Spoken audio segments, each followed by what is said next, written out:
Good morning, Raptor Freaks. Alexiot's here. It's Thursday, the second day of spring, and the Raptors have lost to the Sacramento Kings last night in a rout.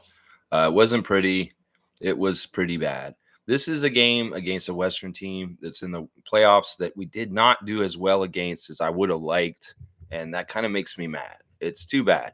Well, I thought that we could, get out there and hang with them and keep it a little closer, but wasn't to be. We got really beat bad and really bad play at the end of the game. Yeah, I don't know what's going on with the stream. It just started up. Maybe it'll catch the first part. But good morning, Raptor Freaks. Lexiot's here. It's Thursday morning, and we lost the Kings. So let's do a reaction this morning. Do all the normal stuff we do on the channel, and well, let's just keep going. We got to finish the season out, and losing is in our best interest right now. So, I mean, I'm not upset about it, although Darko was upset about some things last night after the game, and rightfully so. If they play the right way and the good effort the whole time, it's okay. But there's a section of the fourth quarter that was not good basketball.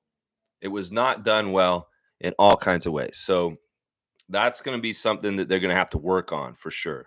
Yeah, for sure, for sure, for sure. All right, let me see what's going on in the chat first, and we'll just go from there. Chris is here first. Good to see MSJ. He's saying Raptors 905 did okay against the Kings last night. Geesh, that one was hard to watch.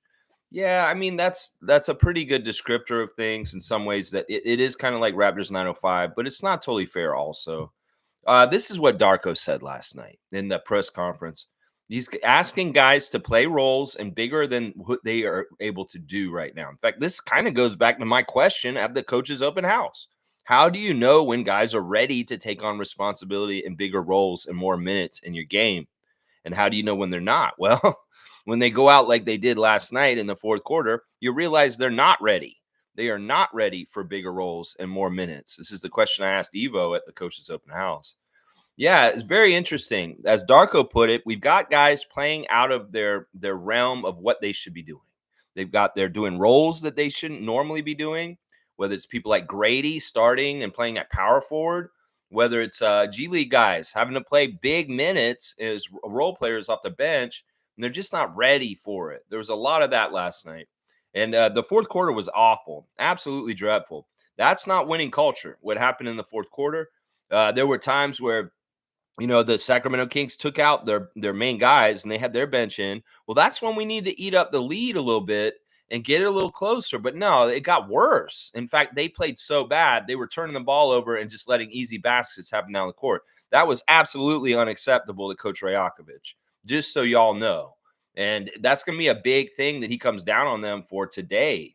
I'm just going to say that, so it's a weird game. I feel like in the first half, there was a lot of great highlights. There was some really cool plays. Jordan Wara, wow. You're a fun player, man. And then, it really disintegrated in the second half. They were starting to kick our butt in the second quarter when Malik Monk started coming in. He went crazy. He was really the reason why they separated was Malik Monk, a real weapon off the bench, probably the sixth man of the year. And then, later in the game, it's really Sabonis and Fox carrying the team in the way they should. I really love the relationship between the two Gonzaga centers. Kelly Olynyk and DeMatteis both went to the same university. So there's a bond there. And it's a friendly rivalry. In some ways, Sabonis isn't going to try and take any cheap shots on Kelly. And Kelly isn't going to try and do the same to him because there's a respect from playing for the same alma mater. In some ways, that's a pretty cool thing. In fact, I was surprised how friendly they were at the beginning of the game at the jump ball. I was like, wait a second. Why is Kelly such good friends with DeMatteis? And then I was like, oh, they both went to Gonzaga. And that's a big connection. Your school can connect you to people. And it's kind of cool to see that Olynyk has a connection with Sabonis. And in some ways, Sabonis may not be as much of a bull in the china shop as he usually is, just because Olynyk is there, if that makes any sense. So, yeah, Kelly coming in handy for all kinds of reasons once again. And that was one right there. Yeah, there was a lot of respect between those two guys. Kelly didn't show a lot of respect to Alex Len, though. That's for sure. That was funny. All right, the commissioner of fun, Trevor J, is here this morning. Good to see you, Trevor J. And as always, because Trevor J is here, we've got our classic cosmic card of the day. All right, I want to see Who can get this name first? Full name. Got to have both the names. If you don't write it in, you're lazy. That's losing culture. And I need both the names. And try and spell it correctly, too, if you can. Spelling can matter, but I know that the spell correct can be messing you up at the last second. Or maybe you missed just one vowel or something like that. It's cool. We're going to try and get it right the first time, though. All right, let's see who it is to see if Smooth can continue his streak. I mean, I guess he's won all of them except for 2 at this point. I think he won like 7 out of 9. And Chris and Fiercey got 1 also. So here we go. Let's see how we do. I don't know what the card is. I'm picking it randomly. I'll look at it off camera, and then I'll decide how to put it on screen. All right, classic cosmic card of the day. Oh yeah, that is who that is. I was like, I don't remember who that is, but now I do. All right, guys, this is advanced. And honestly, if you get this one, this is a 200-point one because this is hard. This is very, very hard. I'm going to be super impressed if somebody gets this. Now, I can try and do some clues to help y'all, but man, I have a feeling nobody's going to get this, and we're going to have to call the game. So let's see if anybody can get this. Here we go. Does anybody know who that player is from the past NBA? He's in a Jazz jersey, as you can see. And that's about it. I won't tell you anything more. It looks like he might be playing when Manute Bol played because that looks like Manute Bol behind him in the Sixers jersey.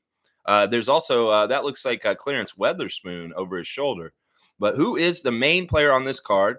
Let's see if anybody can write it in. This is difficult. This is very difficult. This guy, I believe, played on the Heat also. Tom Chambers. Chris, that's not a bad guess. It's not Tom Chambers, though. Not that famous. This guy is not somebody who became an all-star like Tom. This is not somebody. Whoa, there you go. Smooth undefeated. Wow. Oh, impressed. Worship Smooth because he got it. It is John Crotty. Yes. Yes, Smooth. Yes. The Raptors may not be winning, but Smooth Brown Man is. He's winning. This is John Crotty. Yes. Oh, my gosh. I am going to give you 200 points because this is a hard one. I mean, seriously, who's going to know? Old John Crotty of the Utah Jazz. There you go. And I believe he went to Virginia, according to their. Yeah, respect on that one for sure. 6'1" undrafted guard out of Virginia. Yeah, John Crotty is a cosmic card of the day. And Smooth, oh my gosh, man, you are good. You are good, man. You're good at that's your game, bro. That's your bread and butter. Well, somebody else has a game too. I'm going to say this right now, and we're going to talk about it in a second. Trevor J saying, good morning, Raptors family. I had to take a smoke after watching that game. I had to put one up in the air. Yeah, you were saying that in the chat at the end of the game. He's like, I got to go have a good smoke after this one. And I was like, yeah. And Stevie was in the chat with Stevie Roots, my old work buddy from working at Air Canada Center 25 years ago. And I said, Steve, I'll meet you under the Gardner after the game, just like old times for a union meeting. Yeah, that's when we go puff, puff. After the game, that was our ritual. We'd work, we'd finish up our job. And a bunch of us that were food and beverage employees would leave out the employee entrance after our shift and meet under the Gardner in the middle of the traffic in the island underneath the Gardner and smoke a bunch of cannabis as our union meeting afterwards. We'd have to get a good smoke after work. Yeah, those were the days. Whenever I say something like union meeting around Steve, he knows what that means. It's time to go have a union meeting, Steve. All right, we're going to under the Gardner and smoking weed in the middle of the cold, in the middle of the winter. Oh, those were the days 25 years ago working at the Air Canada Center as a food and beverage employee. Trevor's saying, so there's no timeline for quickly to return. So I guess we've got to be ready to take these losses and don't bitch about it. This is what I will say. You know, the open-endedness of RJ, Scotty, Jakob, now quickly being out is, yeah, just get used to this. I mean, it's not going to get any easier. Who's coming here tomorrow night? Yeah, our guy, SGA. We love him. We love SGA. SGA he's a man, and I'm all about, like, listen, we're going to be down for a little while. It's like Rocky. You're going to be down for a bit, but Rocky gets back up, and he keeps fighting. That's right. It's just right now we're down. We're down for the count. And in some ways, we should just sit on the mat until the 9 count comes, and we'll jump up right at the end. Yeah, in some ways, that's how we got to be with our team right now. It's for the best, honestly. It really is. In some ways, as Raptor fans, we need to just be off the hook for the rest of the year and just enjoy watching basketball, even if we don't win. And honestly, there's a lot in the game last night that was entertaining. Did you see that pass by Grady? That pass by Grady, oh my gosh. Once again, it's like every time Grady plays right now, he may not have a good game. Like he didn't really have a good game last night. But there's always like one little thing he does on the court that makes my eyes open. Like I'm like, what? Wait, what? What? Like it looked like he threw it at the other player's butt when he threw that pass. I was like, what is he doing? That's a horrible pass. There's so many guys right there. That's in traffic. But no, he put a spin on it. He even threw it at the King player, but he had English on the ball, like English muffin. And he muffined it around the corner, and it was perfect pass and catch for Bruce Brown, which was amazing. That aptitude and that ability to pass was insane. That was a crazy pass. Some people in the NBA have seen that highlight from last night, and they're calling it one of the best passes of the year. It's partly because the camera angle caught it so well, caught it right down the lane of the pass. And you could really see the skill of how Grady bended the ball. It's like he's an Avatar, Last Airbender kind of guy. He's like, we're going to make it go around the buttocks of the King player and right behind them. And in some ways, that's kind of like playing a joke on them. Oh, I'm going to just pass it behind you like this, right behind you. Ha, ha, ha. And then we see Jordan Wara do this amazing play where he dribbles the ball between his own two legs and turns around and then makes the shot. This shot was awesome. I'm telling you, Jordan Wara is better than he gets the minutes in this league. This guy is somebody we need to keep on our team. He is fun. And boy, is he play with an enthusiasm. And man, he's a rotation player. He should be playing rotation. He's not into the bench. He's not this and that. He's a guy who should be developed and be a regular rotation player, Jordan Wara. Because he has the threes, he's scrappy on defense, he gets in there and gets rebounds, and he has some sort of attack to the basket and a bag of tricks. He has skills. It's the crazy thing. It's like Darko said it, Coach's Open House, you can never have enough skill, and building skill is really good and important in today's basketball world. You just want to build skill. Jordan's got skill to him. And he showed it last night. It's kind of funny when we were talking about yesterday. Are you talking about me being a D rider for Michael Jordan or Jordan Wara? And I'm like, well, yeah, I am a D rider for Jordan Wara. And then boom, look what he does that night. Jordan, you're awesome. I'm definitely a D rider of Jordan. Definitely a D rider. That's funny. All right, let's see. Chris is saying, true, Trevor, but that one just felt flat. Too many new players, too many mistakes. The team is obviously just running auditions at this time. Ramsey looked decent. Mo G, sorry, he's not it. Well, this is what we'll say. There was a distinction made by Darko after the game that we've played really good games against top teams and hung with them, and he was okay with it. He was not okay with how things went last night. He felt like the effort wasn't consistent throughout the whole game, especially in the fourth, and that there's things he was very upset about. It's okay if we lose right now, but we got to lose with our heads held high with a good effort and trying really hard to try and win. But there was some stuff that happened late in the game last night that's absolutely unacceptable. And I think it's also unacceptable for the fans to boo them at halftime like they did last night. Fuck you fans that went to the game and booed the team. Why are you booing our team that's injured and got none of their starters playing? Like, why are you so casual? Why are you so casual, boo birds, at the Scotiabank Arena last night? Yeah, jabronis. Yeah, jabronis. Why were you going to do that? Why you got to do that? That's right. It is auditions. You're right, Chris. It is auditions. And, well, we had some different people do different things. I'll agree. Mo G was a really big disappointment last night. Listen, you took this too half-assed. You played this like it was 9:05, and you're playing for Eric Curry, Mohamedou. And that's unacceptable. In fact, you were the biggest culprit playing unprofessionally last night. It's as evidence as, like, look at those two fucking free throws you took last night. The second one was absolutely embarrassing, the way you airballed the second free throw. And, that you have one put back dunk that was absolutely in crazy athleticism. The extension of your arm and the way you threw that ball back into the hoop was fantastic. But there was so much you did so wrong in your last stint of play in the fourth quarter that it erases anything of goodwill that you did earlier. You were a huge reason why we looked unprofessional in the last part of the game. And honestly, I'm embarrassed. I said after missing that free throw like he did, I said, take his two-way away from him and send him back down. I'm sorry. He's not ready for the big league. because he brought that G League 905 bullshit up to the Scotiabank Arena floor. And we ain't playing like that, JFL and Mohamedou. Y'all need to fucking tighten up. You getting the big shine on the big team and the big spotlight. You can't play like you play for Eric down there. No, that's some bullshit you're doing down there. And this is why I worry about what Eric's doing with our 905 guys, because he's not ingraining good, healthy habits. These guys get away with too much bullshit down there. And well, that bullshit came up and reared its ugly face in the fourth quarter last night. So Eric Curry, or whoever's going to be coaching 905 next year, yeah, let's be a little more consistent with demanding excellent play from our players, because it got a little too all over the place and not professional on the 905 level this year. And honestly, when you're thinking about who's going to coach that team next year, Masai and Darko and Bobby, y'all need to pick the right person. You didn't pick the right person this last 2-year cycle.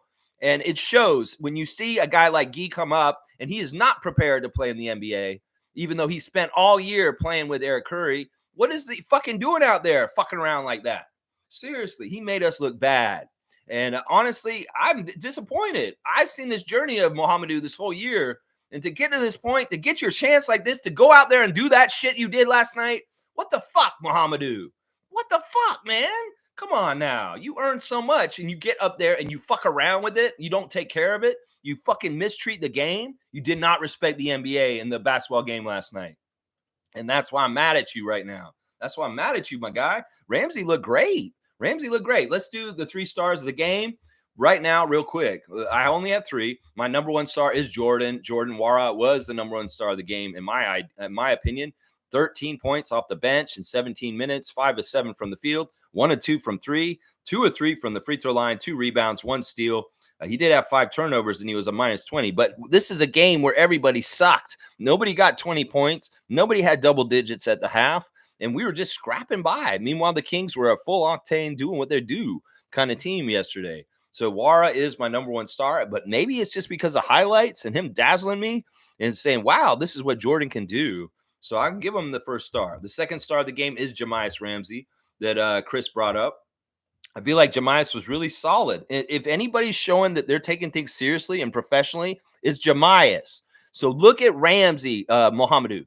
If you want guidance on how to carry yourself better as a professional and be more fundamentally right, because Jahmias was on it. 5 of 8 from the field, 1 of 3 from 3. I love seeing the 3 by Jahmias. That's a big thing. If you can hit that 3 more consistently, you can make the big league, my man.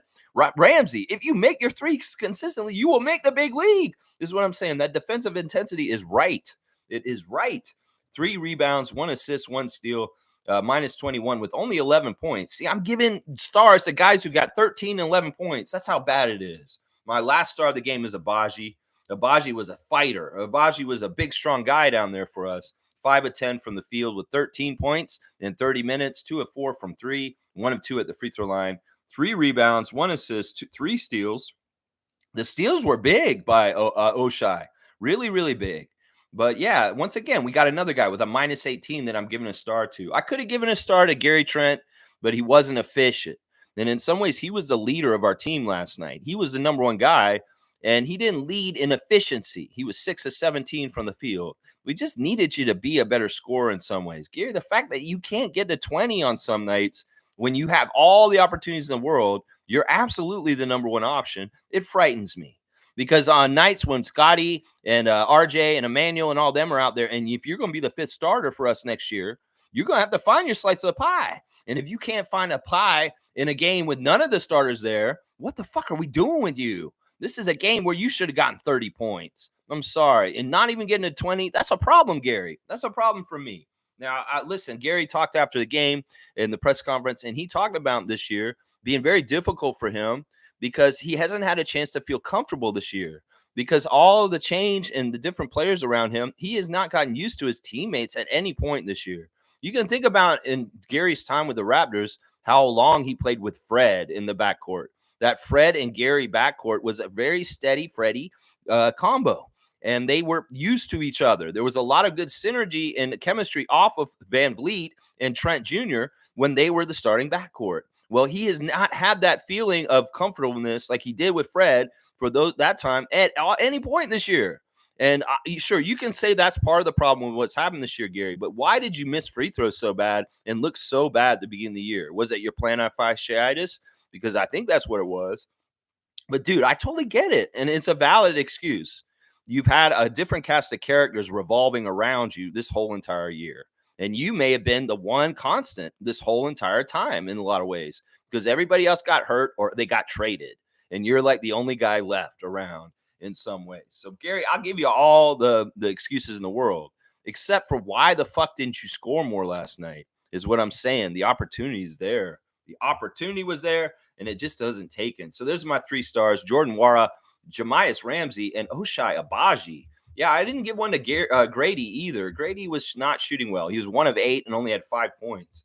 So there's your 5 stars. Yeah, there you go. There you go. Trevor saying the best players on the floor last night for me were Gary, Oshai, Jordan, and Ramsey. Yeah. I give Gary an honorable mention. I just feel like in some ways it's just not good enough. 6 of 17. He was 4 of 9 from 3, which is huge.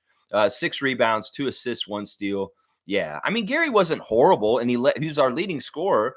But like I said, in these settings, this guy should be closer to 30 than under 20. That I'm just saying that in these settings, he needs to score more. He just needs to. Yeah. Trevor's saying Mogi, he's not ready for the NBA. Neither is JFL. They need to stay at 905. I'm going to agree with you on both of them. JFL is interesting. In some ways, he's not taking things as serious as he should either. Common thread between these 905 guys. They just didn't take their stint yesterday with the Raptors. A really good game for them to showcase really good stuff about them. They didn't take it seriously.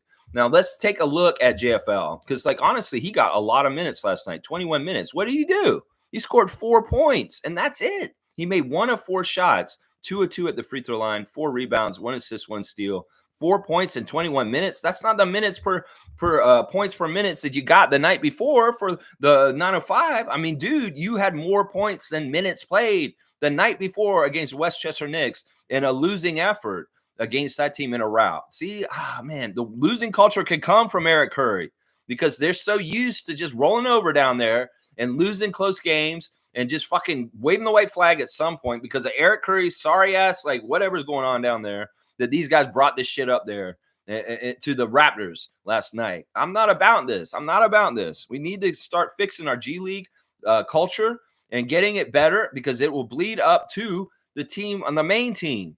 And the things that happen on the G League team do matter to the Raptors because you see, when you bring these guys up, what happens when we bring them up? Other teams bring their G Leaguers in 2 ways up. Well, they get better results from them than we did last night in this situation. Yeah, I'm disappointed with JFL. In some ways, I'm being validated because I said this to y'all earlier this year. JFL's not an NBA player. And he has not proven to me he's an NBA player. And you saw it last night, exactly what I'm talking about.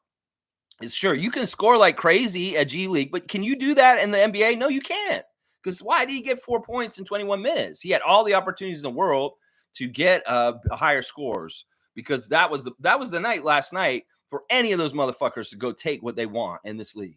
And none of them took it. None of them were able to go and take it. So I'm telling y'all, JFL is not an NBA player. He's a really good scorer. He's a really good G League player, but he can't do what he does at the G League on the NBA level. I said this all season, and y'all didn't listen to me and say, oh, bring JFL up. Bring JFL up. He's going to be this. Well, you see what he does. You see what he does last night. Yeah. Let's see. Chris is saying JFL has moments. He could be a 4th guard next year, not a rotation player. Wara looks to be ready to come off the bench. It's all about being ready to make shots. JFL can in the 905, but not in the NBA. Yeah, Chris is saying exactly what I just said. Exactly what I just said right there. Yeah, it's too bad. I mean, I don't know what he can do. Like I said, the problem is his height. He's a scoring guard, first of all. He's not a true point guard. In some ways, he doesn't have better passing than most of our team. He's not a better passer than Grady, obviously. He's not a better passer than our centers who are hurt, and also Kelly. So it's like JFL is just he's a scorer. He's a shooter. And if he's not going to make his shots, if he's not going to score points, he's wasting his time out on the court is what I'm saying. He's wasting his time. At least Jamias will give you that dogged defense, 94 feet of defense on the guards and really make it hard for them to bring the ball up. But JFL, if he's not making baskets, he's useless on the court. He's useless on the court is what I'm saying. Yeah. Let's see. Trevor's saying for me, I think Ramsey, Jordan, and Oshai need to move forward in the Raptors program. Just saying. So I like those guys too. I was really upset that Jonte got hurt or sick. This is the thing. We got some of the answers from why Jonte Porter wasn't at the coach's open house last night. He's sick this week. He's sick to his stomach. It's not like an injury or anything. He's had issues with getting sick. He had COVID earlier this year for a brief time.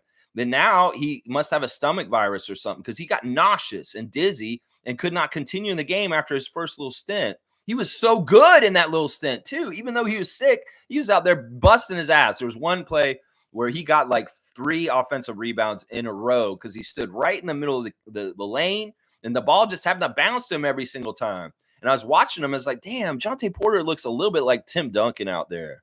In some ways, there's things that he does on the court that make me think of Tim Duncan as far as his awareness on team defense and how much room he covers and how he comes and he just disturbs stuff. I really like Jonte Porter. And even though he was sick and they took him out of the game for the whole second half and he didn't really play at all last night, he impressed me in just a little bit of time that he played out there. I mean, what was he out there for? He was out there for 3 minutes, and he got 2 offensive rebounds real quick in that one little play. That was really awesome.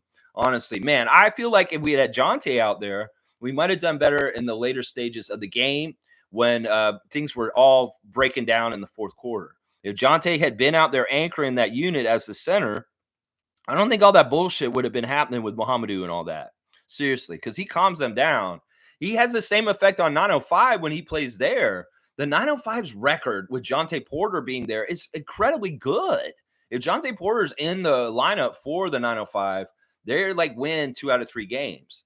And like if he's out, well, they lose 1 out of 5 games. I mean, they win 1 out of 5 games. So he's been a huge factor in whether they win or not on 905. And I think that factor translates to the NBA because he could help lineups be more winning when he's out there, just with some of the things he's doing. Yeah, it's too bad he's sick right now. Once again, Jonte has things getting in the way of the time when he could really shine and get further in his NBA career. Little impediments. It's annoying. I'll bet it's very annoying to him. Smooth is here. Another almost impossible watch. The guys are trying, but man, you know what? They weren't in the late game situation. They were trying the first half. I would say they tried a good part of the third quarter, but at a certain point, they just went unprofessional, and they kind of pissed me off, honestly. They kind of pissed me off. That's kind of why I'm going off on Moji right now. Yeah. Smooth saying no other choice but to go for a top 6 pick. 2 first-rounders, use one, trade the other. Yeah, all right. Let me go check at the percentages right now because Memphis has lost 2 games since we've lost last night. They lost last night afterwards, and they had lost in between our game on Sunday and now or Tuesday or Monday or whatever the last time we played before this. And the odds of us keeping our pick are not very good right now still because Memphis continues to lose. It's too bad. We actually have a 37.5% chance we're keeping our pick at this point. 37.5% chance has gone up to 45% in the last couple of days. Now it's back down to 37%. And this is when Memphis is locked in below us in the standings. It's at 37%. Now, if we could clear them and get them to go above us and really have a better, a worse record than us, a better record than us, and we have a worse record, we can get that percentage more closer to 50% and maybe even better than 50% that will keep our pick. So, oh man, we need to lose, y'all. We really do. And we need Memphis to win. And honestly, damn it, you couldn't beat the Golden State Warriors last night. Chris is saying, good question, Lex. In my mind, the roles are a big deal as the players is told to play within the roles. This can make them look bad. Would be better to let them street ball it, but it's auditions now. Yeah, this is part of what Darko was saying in the press conference afterwards. What do you expect when you're asking players to play outside of what they're used to or comfortable doing or within their aptitude or skill level at that level of play in the NBA? That's what you get is this kind of thing, is that, these guys aren't ready. They're not ready for primetime players. They're just not ready. And we had to play them because we ain't got nobody else. We got everybody, half the team is hurt. So it's just how it is. It's just how it is. Fiercely saying, good morning, fam, and happy Thursday. I see it as players auditioning for next season. I'm not even worried about the game's outcomes till the end of the season. Yeah, I'm not worried about the outcomes at all either. In fact, I want us to lose every single game for the rest of the season. I really do at this point. I think that it's the best thing for us to do because we need to increase our chances to get in the top 6 of picks. And we're right at the edge of it. And we're kind of on the outside looking in. So in some ways, if we lose, hopefully we can be inside the house by the end of the season and have a higher percentage chance of keeping our top pick than losing it to the Spurs.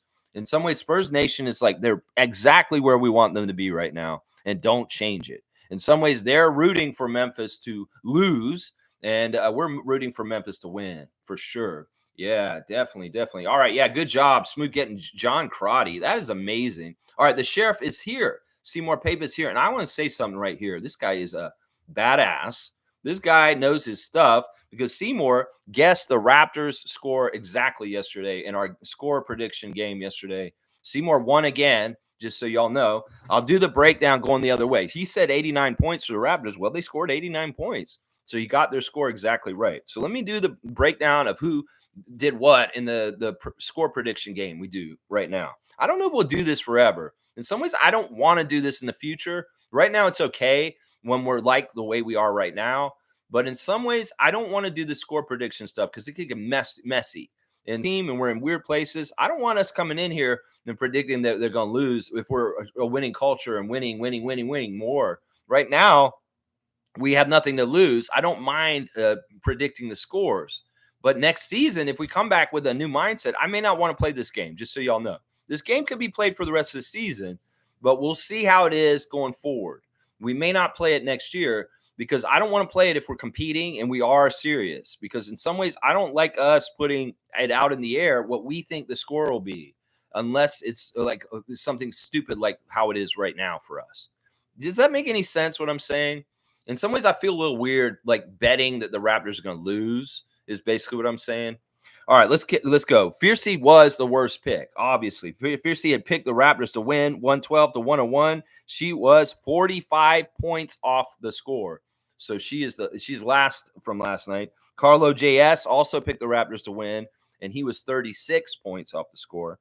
Ty at number 9, Race Mode Daily and Cowboy, both 28 points off the score. Monique at 8 with 27 points off the score. Jillian, 25 points off the score. It's 7. G, 6th place with 19 points off the score. I got 5th this time, top 5. 16 points off the score for Lex. 4th place, Trevor J. Commissioner J getting 4th, 13 points off the score. Randolph Phillips, number 3 in the score prediction race, 12 points off score. And Smooth Brown Man getting 2nd place with 11 points off the score. And finally, amazing, Seymour Pape winning once again, 2 games in a row, predicting the score the closest.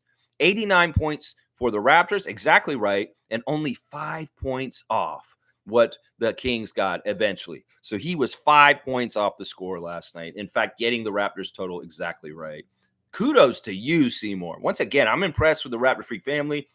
Impressed with Smooth recognizing John Crotty, and impressed with Seymour in his Nostradamus predictions, getting it right. Holy crap, Seymour. You are good at this prediction game. Listen, y'all need some spreads and like betting advice in any kind of way. You got to talk to the sheriff out in the central time, that mountain time. That's right. Talk to him. He will tell you what's up. Let's see. Monique is here. Good morning, Raptor Freak family. Good first, but meh. I get everyone wants us to lose, but wow. Yeah, the first quarter was okay. The second quarter was a little bit starting the separation time. It's kind of like there's been a time in every game. In some ways, we want it to be staved off as late into the game as possible. We've seen the separation time happen in the third quarter. We've seen the separation time at sometimes happen in the fourth. And anytime we could keep the score close with our lesser team against the top team and keep it like close far into the game, that's great. Last night, it was probably first and half of the second that we kept it close and we're competitive with them. And as I said, a lot of it coincided with Malik Monk coming out there and being on a mission to score and score a lot for them. In fact, he was very determined in doing what he does out there. There was a really fun back and forth on the court where Jordan Wara did that crazy little play between the legs, and then Malik came right back and dunked it real nice the other way. That's pretty good, yeah. How did you know? Chris, how did I know about JFL? because I really study guys for like their body types and what's possible. And his height is not high enough for the NBA. It just isn't. In some ways, you got to realize he's playing against guys. He's like 6'3". He's around my height, and he's going to be playing against guys that are 6'7" and 6'6". And that little bit of height matters because like everybody that plays his position in this league is all bigger. And that's the thing. The league is just bigger than the G League. And the height translation will matter. It will matter. And that's part of it right there. Seymour saying smooth ain't human. Yeah, I mean, seriously. I mean, I would have gotten this if I was playing on the other side. Now, see, I would get a lot of these cards myself if I was playing on the other side. But yeah, that is advanced level. John Crotty. That's advanced level. Yeah, former Heat John Crotty. I think he also was announcing for them for a little bit in their announce booth for a little bit there. Yeah. Smooth saying I was a basketball nerd in the 90s. Rockets fan back then, familiar with the Jazz as well. There you go. Well, this is your game. This is your bread and butter. You know, this is your skills. And hey, we all have different skills on the team. Well, Smooth's got identification skills of old basketball cards right down pat. Well, I've enjoyed this new segment. And Trevor, I'm going to say, like, I'm going to keep the classic box until it runs out, and then I'll open the current box that you sent me. So every day I'm going to run through these cards as much as possible. And hopefully this will be a daily segment for eternity, because hopefully you guys will keep sending me cards every once in a while. Like maybe once a year, you send me some cards, Trevor, like you've done recently. Boom, I'll have cards forever to play the classic card with you guys. And you can send me other kinds of cards. They can morph over time. Like they can be weird cards. Like who knows? You can send me Garbage Pail Kids. And I'll be like, who's the Garbage Pail Kid of the day? And you'll be like, oh, that's Adam Baum, or that's Messi Tessie. I don't know. We could do Yo MTV Raps cards. It's like, who is this? Oh, that's Big Daddy Kane. I don't know. I'm all about any kind of like trading card identification. It doesn't have to just be basketball cards. I don't want to do other sports though. Don't do football or baseball cards or hockey. Definitely if it's a sport, it's basketball, but it can be other weird cards. Like if you want me to do Muppets, like if somebody has Muppet trading cards, send them to me. I'll put them up there. I don't want to do Pokemon though. It'll be fun though. It'll be fun. The classic card of the day, figuring it out. Seymour saying Mo G putback was nasty, but then Monk took off like a NASA rocket. Yeah, that was awesome. It really showed like a real talent that he has, that extension, because he really didn't even leave the ground. He just reached, and he like had full arm extension to pull it and push it in. It's a little reminiscent of the Anthony Edwards dunk that's recent, where he really like just extends, just barely. It's not even really a dunk to me. It's a fling. Like what Anthony Edwards did in that really crazy dunk he did recently. Like he didn't actually dunk it because he didn't get to the rim. He flung it a little bit away, and it's like a shot almost the way he shot it. But yeah, Mogi showing some amazing talent with that putback. That was definitely good. But man, he was so scaring me in the fourth quarter. Like he just was so erratic and all over the place, and really was a big problem. Really was a big problem. Seymour saying smooth. That's like Otis Thorpe days, man. Yeah, we're talking Otis Thorpe days. We're talking who else is a good person to talk about from back then? Somebody like Mark Akers. I don't know. Let's see. Paul B is here. Cool, man. Paul B holding it down in Wisconsin for us, strategically losing to get that number one pick. I love it, Masai. Raptors 2025 champs. Speak it into existence. All right. Paul B saying our mantra. We have not said it in a while. First of all, I will say, first opening up with trust in Masai, trust in Bobby, trust in Darko, trust in Scotty Barnes, trust in a high draft pick, trust in a WNBA franchise coming to Toronto, trust in NBA championship for the Raptors. Yeah, that's right. Speaking into existence, Toronto Raptors, NBA champions 2025. That's right. Let's go, Paul B. I'm with you right now. Let's start now. Toronto Raptors, NBA champions 2025. Yeah, I said it again. I'll say it 3 times like Beetlejuice. It'll appear out of the mirror. Toronto Raptors, NBA champions 2025. Yeah. All right. There we go. 3 down. There we go. Otis Thorpe was tough, man. Yeah, he had those Dwight Howard arms. He had that crazy. Yeah, man, don't mess with Otis Thorpe. No. Houston Rockets, Sacramento Kings, Otis Thorpe. Look out. Get out of the way. Get out the way. Yeah, Smooth saying, I went to games at the Summit. That's cool. The Rockets home stadium, and I have a lot of very cool memories.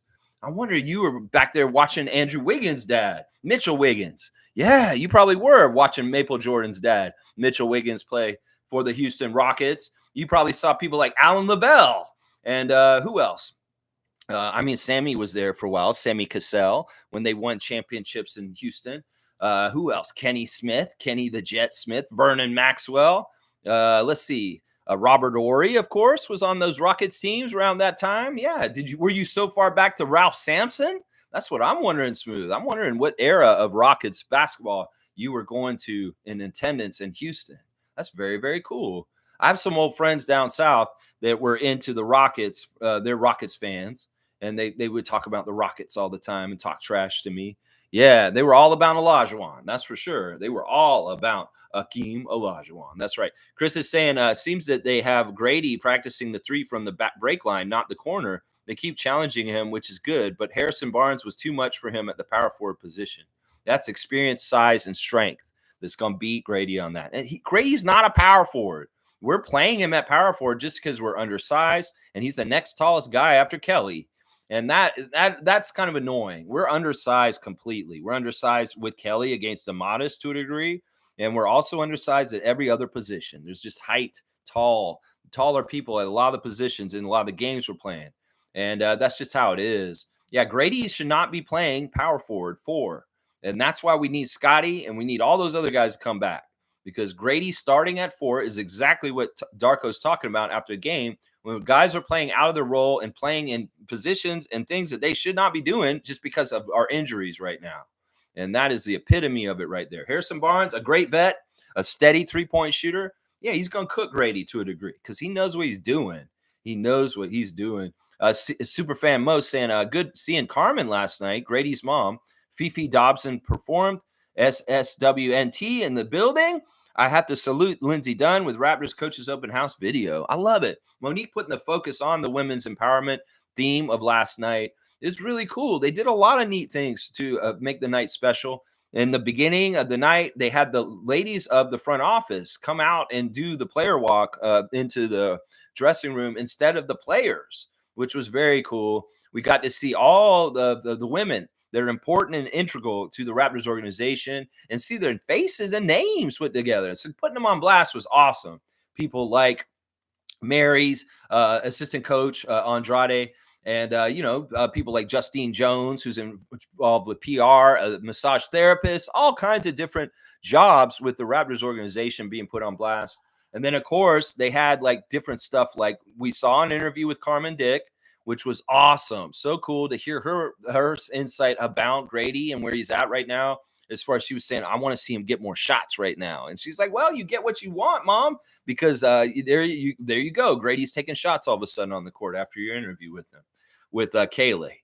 But yeah, Grady Dick's mom is definitely somebody they need to celebrate last night. And I'm glad they interviewed her. And I'm also glad that they celebrated the Toronto player that played the WNBA for the Indiana Fever, a great Canadian women's player. They also had the senior women's national team was there getting put on blast, as Monique said. And yeah, Fifi Dobson performed at halftime. She had her heyday around 25 years ago here in Toronto in the Canadian music scene.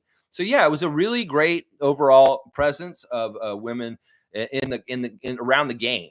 And in-game ops, we had the senior dance squad out there at one point doing their thing early in the game, dancing around. So you got older women being celebrated also, senior women with the senior dance squad out there. So there was a lot of cool stuff during the game for sure. And yes, let's celebrate Lindsey Dunn for doing a good job covering the event that we went to the other day. And they put it on CP24. And you can see you can see some of us on CP24 in the footage that Lindsey Dunn captured for her news story. There's one point where they show a guy asking a question, and you can see Chris and David and Bradley and myself kind of on the screen. Now, we couldn't see Adriana and Morgan because there was somebody standing in front of Morgan, and the graphic went over Adriana's face. But you could see us taller guys just above the graphic on that one part. And then there was a part where you could see Steve and his friend Lori sitting in the back also on that clip too. So that's cool. We were on the news. for being at the coach's open house, which was very cool. Very, very cool. Speaking of cool, Cool Cat is here. Good morning, Raptor Free crew. Kings focused on rankings, so we would never have a chance. I listen. I have respect for that team. I'm not a hater of the Kings. Once again, it's a small market. They get treated just like we do. They get the shaft. They get treated in horrible ways when they play the Lakers and all kinds of stupid shit. So I have a lot of respect and love for the Kings franchise.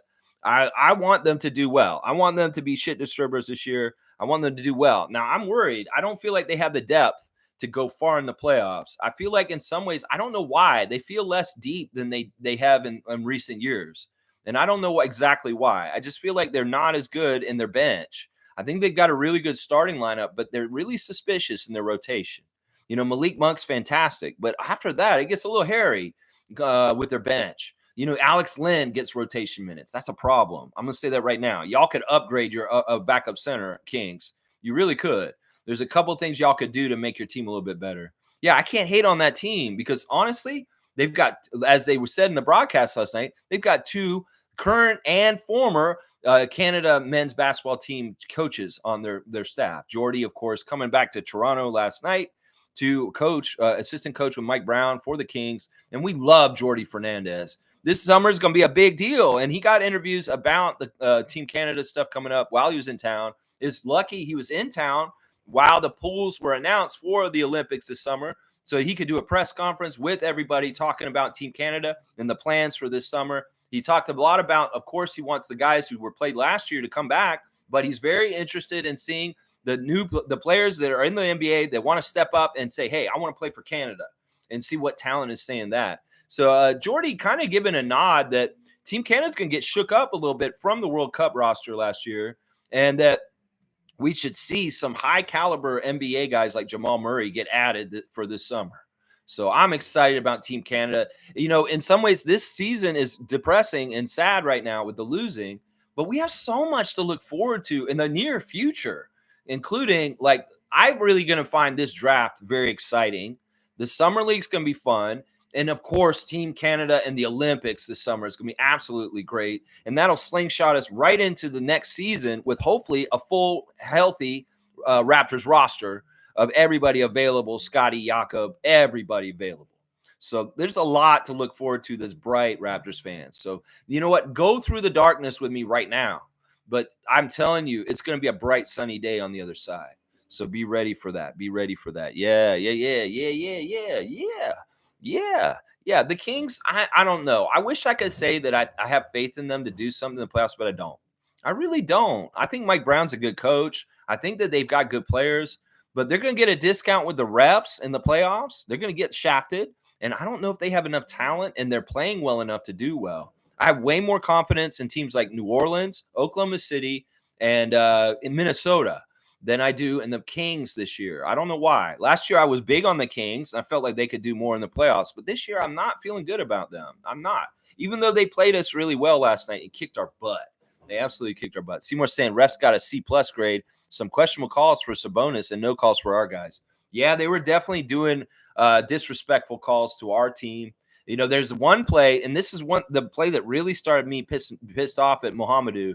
There was a play where the ball went out of bounds, and Mo just stood there and watched the ball go out of bounds. He could have made the effort to save the ball and get it out, but he assumed that we would get the possession. Don't assume anything, Gee, because that fucked you up. You were like, oh, we're going to get the ball. See, that was lazy play.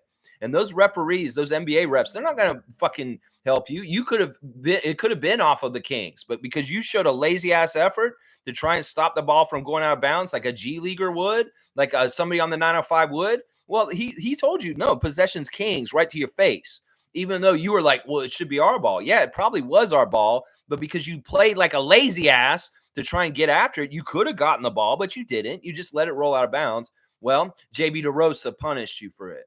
And that's the thing. That's the big leagues, Moji. You can't fucking half-ass shit like that. They will punish you, and they won't give you calls, and they will take the ball away from you, even if it's yours. You can be there and say, like, what? This is my ball. No, dude, you were lazy. They punished you. That's the NBA guy. And I don't think you realize that. In some ways, if you didn't know that, Eric Curry's not preparing you well enough on the 905. That you can't do shit like that. This is the big league. You're gonna be lazy and let the ball just roll out of bounds. Well, JB DeRosa is gonna give the ball to the Sacramento Kings. Yeah, yeah. And that pissed me off. That really did piss me off. The refs weren't that bad. Mark Davis is not doing anything too egregiously bad. In some ways, the calls against us are that we've got a bunch of no-name guys that don't have no respect in this league against guys that are former All-Stars and guys that are more established on a team like the Kings. So, I mean, that's going to be a lot of the difference. I didn't see anything that was absolutely horrible. I mean, there was a little bit of we're calling everything at one end and we're not calling anything for y'all at the other end. There was a little bit of that in the game for sure, Seymour. Yeah. Seymour saying Trent needs to go. I don't buy his excuses. Yeah, I mean, listen, he in some ways I'm glad he's talking to people like Kayla Gray and getting it out there what the issues are with why this year has been so difficult for him. He did do an interview with her where he said this has been one of the most difficult years for him professionally, that it's just like been very difficult with so much change on our roster. And I mean, I get that. You got to understand basketball is a team sport, and the team, everything around you is completely changing all the time. How the hell do you get in a groove? How the hell do you get those synergies going with the unit that you're supposed to play with when the unit is changing guys in and out the whole entire year? That, I mean, I get that. I know it sounds like an excuse, but it's valid. It is valid. In some ways, he's got to learn how to play. He knew how to play with the guys from before, and he didn't really play well then. So in some ways, I would agree with you on that. The excuses don't matter for the first half of the season because you were playing with Anunoby and Siakam still then. But this part of the season, I can understand. But this is the crazy thing. This is a part of the season where you have to step above and beyond and carry the team and maybe even be the leader of the team, Gary. Like last night was the night for you to be the captain, for you to be Scotty's role, and you to lead the team. And in some ways, it didn't happen. David saying Gary doesn't need to go anywhere. See, all right, I like this. David's standing for Gary. And I'm with him on this. We can't just tilt out after every player has a bad game. We will have minus 27 people on our roster if the fans were in charge, Lowell. So David's not in favor of populism. Yeah, and I agree. Populism is not the way to run your sports franchise. I'm just being critical of Gary in the way that it's like, this is fair. What I'm saying is fair, what I'm saying. I'm not saying that I don't want him on the team anymore. Some people may be saying that today, but I'm not. I think that if the price is fair, he is a valuable player. And like everybody keeps saying, he is a 40% three-point shooter. And that is a good commodity and something to have on your team. So I don't know. I just wish in some ways he was more steady and more ready to fill in the gaps of what we need on any given night because the role is there for him to take it. And in some ways, he's been so frustrating this year. So frustrating, David, because I can see like there's something that could just click and boom, Gary would be another whole different kind of player right now. And it's just not there. And a lot of it is missing open shots, honestly. Yeah. Let's see. Mo is saying 3 stars of the game: Jordan, Jamias, Oshai, and a crappy game. Yeah, that's the same ones I had too. Seymour saying, okay, I get your point, David. I just expect so much more from him, but you're right. Yeah, I mean, listen, what if we get a better player than him and he's our 6th man? I think that this is the thing. This is the funny thing. Everybody's been arguing with me all year about Gary starting. This was a huge argument topic at the beginning of the season in the fall. It's like, Gary should be starting. Gary should be starting. He could be doing this. He could be doing that. Well, what did I say back then? And what is going on right now? And last night is the epitome of what I was saying back then. It doesn't matter if he starts or comes off the bench. He's going to do the same damn output. Because honestly, he started. He was the number 1 guy last night. And boom, he still got 18 points. In some ways, it's not about whether he starts or not. In some ways, I don't want him to take starters minutes if he's going to be this inconsistent. So, hey, I don't mind him being a 6th man. I don't mind him being the first guy off the bench. But I think we can improve the 2 spot for our lineup next year. And it may be Grady. Grady may be starting in his place, and Gary's coming off the bench. I mean, it's good to have a lot of good shooters. So I'm okay with keeping Gary. He's going to have to get the right price as far as what his salary is. But I don't think he should be a starter for us next year. And I've heard people around Raptors social media spaces say they don't feel like we're in trouble with Gary still starting for us. They just don't feel like he's a consistent enough player to be a starter for us. I believe this too, that he has not proven consistency to be a night in, night out starter, that in some ways he's better off. We just roll the dice and gamble with him, bring him in off the bench, and boom, if he's hitting and he's going, he's going. But if he isn't, well, we give him minutes to other people. It's tough. It's tough because he really could have carved out a huge role for himself this season, and it just does not happen. It's just not happen. And I said it before. It doesn't matter if he starts or not. He's got all the opportunities in the world, and you see what he does last night. You see what he does last night. Yeah, it is what it is. It is what it is. David's saying, to me, it seems glaring obvious that we aren't worried about Gary shooting. We want him to rebound, play make, defense, etc. That's what we've asked him to focus on. I think the things we've asked him to focus on at this point is to be more aggressive in finding a shot. Honestly, since RJ and Emmanuel and Scotty aren't playing, we need a primary scorer. And I think Darko's been really, really getting on Gary to be more aggressive. I'm pretty sure that's the one thing he's talking to him the most right now. It's like, because this is something that Darko does with guys, especially when he wants to build up guys and get them confident. He's going to say, I want you to shoot as much as you want. Shoot, shoot, shoot, and shoot, and shoot, and shoot some more. Now, the thing is, Darko gave rules to Gary at the beginning of the season about how he could shoot. And some of the best ways he was scoring last year are not allowed anymore. If you notice, he's not allowed to do a lot of sidestepping, a lot of dribbling around and swirling around and trying to get shots that way. He's got to very much catch and shoot more often or attack the basket. And some of the stuff that he'd like to do to shake his defender off of him is not totally allowed anymore because of Coach Evo and him working with Grady also about balance and taking good set shots. They're not all off kilter. In some ways, Gary is like DeMar, where he likes to shoot like off balance shots with a lot of guys around him in coverage. In some ways, he plays better when the competition's right up in his face. Like he'll make a shot with somebody's hand right in his face better than an open shot sometimes. So the way that Gary plays does not totally fit with Darko's philosophies because Darko wants really good open shots. And Gary, in some ways, he meets the competition and he makes hard shots over tough defense. But Darko doesn't want shots like that because they're not considered high percentage shots. So he's more likely to ask Gary to pass out of close conditions with the defender up next to him. Whereas Nick would want him to fight and try and squirm around against the defender and score right next to him. Darko doesn't want that. If the defense is collapsing, you're supposed to move that ball to the next guy. And that's a big part of the difference with some of the struggles of Gary this year is that there's rules that Darko has about his shooters and what they're allowed to do. And Gary likes to do some of the stuff that's out of the rules. And he's not allowed to anymore. So Cool Cat saying in Spaces, I was saying Gary Trent Jr. had the opportunity to show more leadership in the game last night, seeing he was exposed to Lowry, Fred, Siakam, should have put the team on his back. Yeah, see, Cool Cat's echoing some of the things I see also. That, you know, he could have easily like taken a bigger burden and tried to do more. But I don't know. In some ways, it's easier for us to say. This is the NBA. It's very hard. And, you know, just scoring the NBA is a lot harder than we think. And just to say, oh, he should have gotten 30 out there last night in that conditions. Well, that's easier said than done, Lex. And honestly, the NBA is hard. It is hard. You know, I get it. I feel the same way. And I don't think that's an unrealistic thing to think about Gary because of his time on the Raptors and it's just his career so far. We saw a string of 30-point games last January.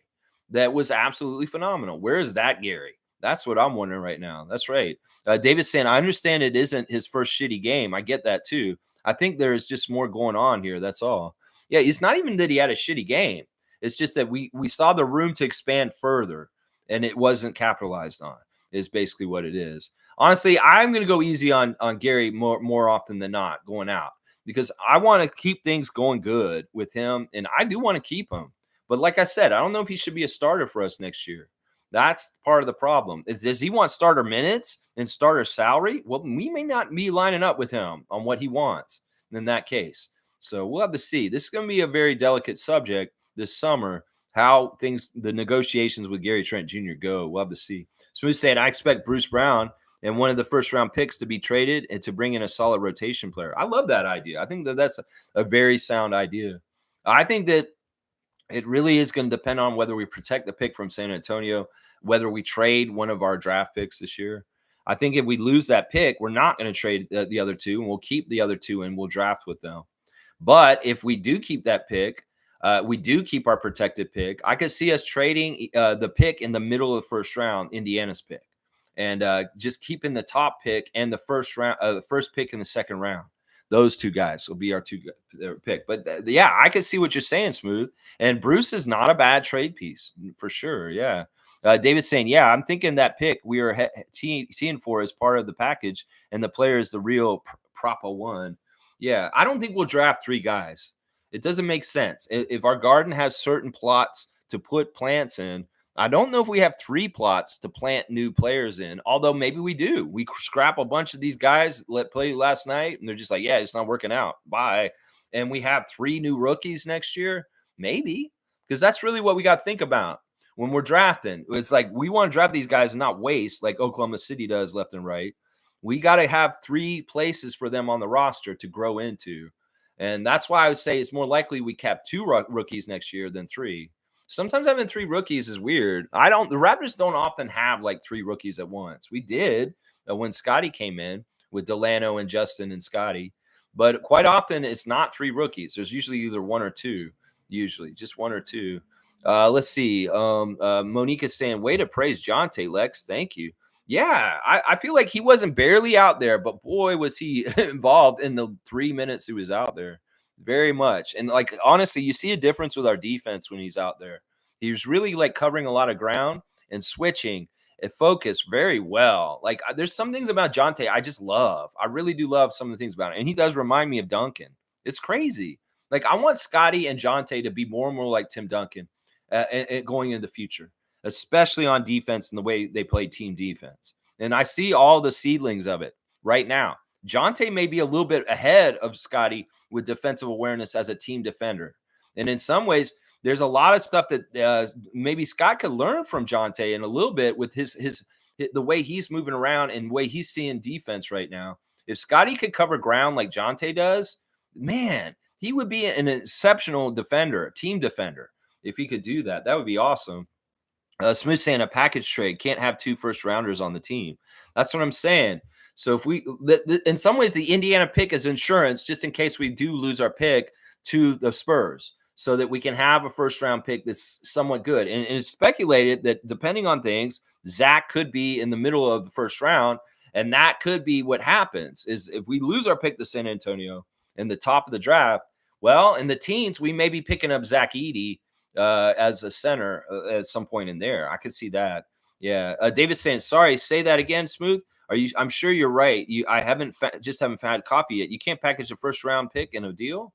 No, there's no rule. He's just saying he doesn't want to have 2 first rounders on the team. There's no rule about this. You can have as many first rounders on the team. It's just that in some ways he's saying for growth and to have things not so cluttered and stuff, you should. I don't know. In some ways, I think that's what he's trying to say. There's no rule that says this. There's rules about trading your first round pick, but there's no rules about how many first picks you can have. You can have as many as you want. It's just that he's saying in his own personal philosophy, you shouldn't have 2 first rounders on the team. I don't know. I think that's what he's saying. Seymour's saying, why do we need Memphis to lose? I don't get it. We need Memphis to win. We don't need them to lose. We need them to win. We need them to beat the Warriors last night, because they have 1 half game less than us in the standings, and they're the 6th worst team. We're the 7th worst team. We can't be the 7th worst team. We want to be the 6th worst team. So we need to be worse than Memphis. Right now, they're a half game worse than us. They have 1 more loss than us. They're the same amount of wins, 23 wins, but they have 1 more loss than us. And currently, that's hurting our chances to keep our pick. So specifically, we need to get below the Memphis Grizzlies by the end of the year, record-wise, so that we can try and keep our pick better. That's why. Yeah, that's it right there. Yeah. David saying, I can't have 2 first rounders. I see. Okay. Fiercey saying, some just don't like pressure. Gary may be a follower, not a leader. Pascal was also like this. Lowry and Fred were more vocal. Scotty has the mindset, hence rebuild around him. Yeah. Yeah. I can get around. I can get behind all of that right there. Cool cat. For sure. Hang on. Where was that comment? It jumped ahead. La la la la la la la la la la la la la. Oh yeah, there we go. That's Fiercey. That's Fiercey that said that. Yeah. Yeah, I don't know. In some ways, I wish Gary would wake up. That's all. Just wake up. Take that opportunity. Chris is saying Jonte is a very vanilla player. I don't know if that's the right word for him, but that's not a bad thing. Bench big who hits threes. 842 guy, he could be a player who plays the right way, limits mistakes, and in a positive plus minus guy. Well, his effect on the 905 has been fantastic. I'm telling you, when he plays for 905, it's winning basketball. When he's not there, we suck. He has been hugely he has a Pirtle effect on the 905. When Pirtle plays for the Raptors, we have a way better chance to win. When Pirtle does not play, we are not going to win. And that's another ammunition towards the Pirtle haters, the people that didn't like the Pirtle trade, dumbasses. Well, look at our win percentage with and without Pirtle since we got him. I mean, that's evidence right there that he's very vital to our success and winning. Well, Jonte is the same thing for 905. They don't have a good chance to win without Jonte down there. He's pretty much all the defense and size, and they don't have any without him. And it's a similar thing with the Raptors. With no Jakob out there, we don't have a proper size and defense to match up with the standard of the NBA overall. And it's the same thing down on the other team with Jonte. Jonte's not out there. I'm sorry, Justice Winslow is not a center. He may be the best defensive player after Jonte on that team, but he doesn't do a good enough job. Mo G is not going to play defensive center. He's going to be a Chris Boucher open door to let people go by. So, you know, Jonte has a similar role on the 905 as Jakob, for sure. Yeah, I don't know the word vanilla, very vanilla. I don't know. There's some cool things. There's some flavor to his game. I would say like the threes and some of the stuff he does, the passing, that's not making him vanilla because he has very good passing too. Fiercely saying Kawhi wasn't vocal, but his aura and presence hit differently. Yeah, I'm not talking about that kind of leadership from Gary. The leadership I want from Gary, some ways the good leadership from him is sparking things on defense by getting a steal. That's good leadership by Gary. And then, hitting his open shots.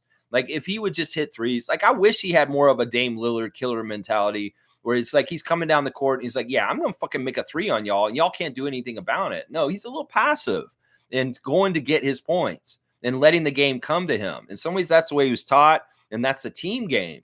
But in some ways, right now, in this mode right now, you should be selfish and being like, yeah, I'm going to go have a little bit of arrogance and I'm going to go make shots like Lillard would, a little bit of a killer instinct. That's the thing I want from him. That's the thing I want from him right there. Yeah, Seymour saying, I think it's consecutive first picks can't be packaged. Yeah, okay, yeah. We can't trade our pick this year because we traded last year with the thing that we did with Jakob. Yeah, that's what it is. David's saying Kawhi is Kawhi. Yeah, Kawhi's Kawhi. Kawhi is a high level, one of the greatest players in this generation. In some ways, it's like, how do you compare that? And he's his own special brand of cyborg and the way he carries himself. He's not really a vocal leader. He's going to lead by showing an example of what he does. And that's what a lot of our young Raptors learn from Siakam and Anunoby, watching Kawhi for a year, playing next to him, seeing what he does. That was how he led. They watched him. He didn't talk to them. They just saw what he did, preparation and all the things he did as a pro. And, well, they took knowledge from that. They definitely did. Yeah. Let's see. Smooth saying, David, 2 first-rounders means guaranteed money. See, that's it. That's it right there. In some ways, we don't want to hamstring ourselves with getting big, huge money. In fact, that's a big reason why the value is keeping the first pick in the second round. The one we got from New York is more important than keeping that Indiana pick in the middle of the first round. But the Indiana pick is insurance just in case we lose the pick to San Antonio at the top. But I say if we keep the pick to San Antonio, we're going to trade that middle pick that Indiana gave us. So I could see that being the scenario of how it all works out in certain ways. And I think Smooth's right. I think that in some ways that we're thinking about the salary cap long-term with Scotty and different things. Now we're going to fit stuff. We don't want to, if we're going to get a high top 6 pick, well, that's going to be money for them. We can't keep that middle pick in the teens, the Indiana pick then, because that's going to be way too much money. Then 2 first-round pick money for 2024 draft picks? No, that's right. Fiercely saying Seymour deserves 200 points. All right, I'd like to see the trivia leader, Fiercely Salsera, and this is the prize once again, guys, for our Raptor Freak trivia this year. This is the 2019 Champions Larry O'Brien Trophy, and inside we have a miniature Larry O'Brien with an inscribement in the box of our championships drive to win. You can see all the games are in there. The Eastern Finals, the NBA Finals. Fiercey, this is the championship trophy for the Raptor Freak Trivia this year, and the trophy even has the Raptors name on it. So, yeah, Yeah, win, Fiercey, win. And if Smooth keeps going, he might get up there and compete with you and Amit very soon. Jeez. Yeah, so that's the Raptor Freak Trivia Championship trophy right there. That's right, Fiercey. That's right. Seymour saying, thank you, Fiercey. David saying, got it. Thanks. G saying, we know they are tanking, so don't feel weird about this game. It's something fun for now. That's right. There's no pressure. This is the crazy thing, Raptors fans.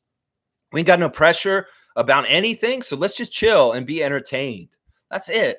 Enjoy the Jordan Wara between the legs dribble. Enjoy the Grady Dick fun. Enjoy the Mo G put back dunk.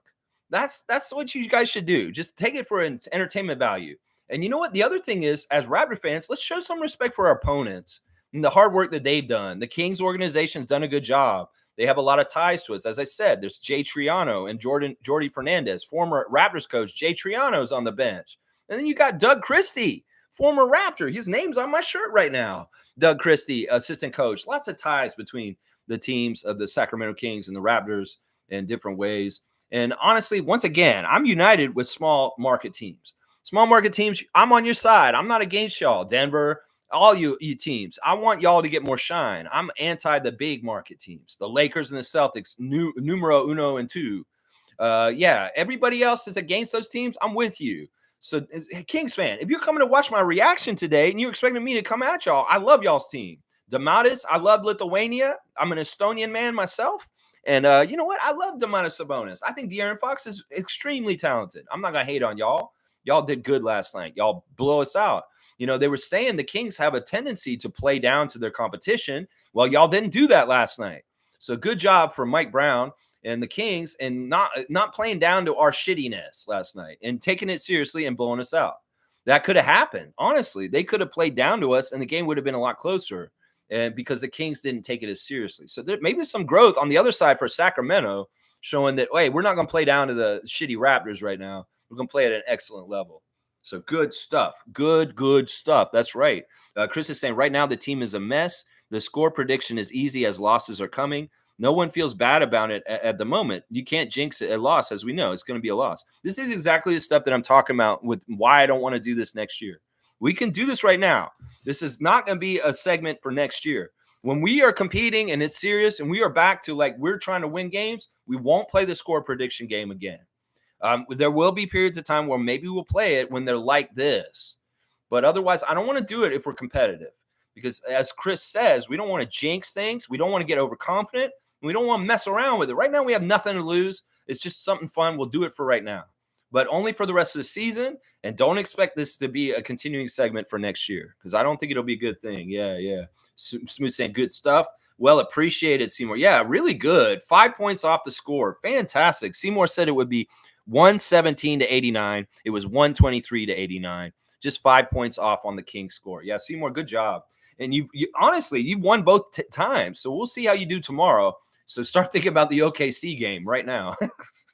That's right. Trevor's saying, I will send you different cards, Lex. No problem.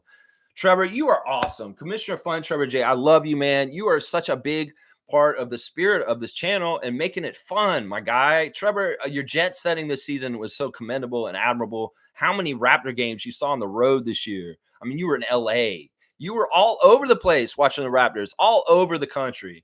What a real Raptor freak and Raptor fan. Trevor J., Commissioner J., you are my guy, and I appreciate you, man. I really, really do. And I can't wait to meet you in person someday. Someday, for sure. All right, Basketball Rewind's in here. Let's see what Kenyon's saying today. It's been a little bit since we've seen Basketball Rewind. Let's see what he's saying. Went from Vision 6'9 to Vision 6'5. Yeah. I mean, it's a little dig, but I mean, it's fair. I mean, our height has changed. I mean, that is really kind of the biggest detriment about the trades that happened is that our overall height did go way down. I mean, we traded guys like Precious and OG and Pascal, and we got guys like Oshai coming back. I mean, that's just what it is. In some ways, that may be by design, Kenyon. I would say that, you know, especially right now. I mean, the flexibility of the Raptors front office, they want to allow for every kind of scenario. And, well, not wanting an injury to Scotty's hand, but it being in that case, well, it's kind of good we're undersized at this point.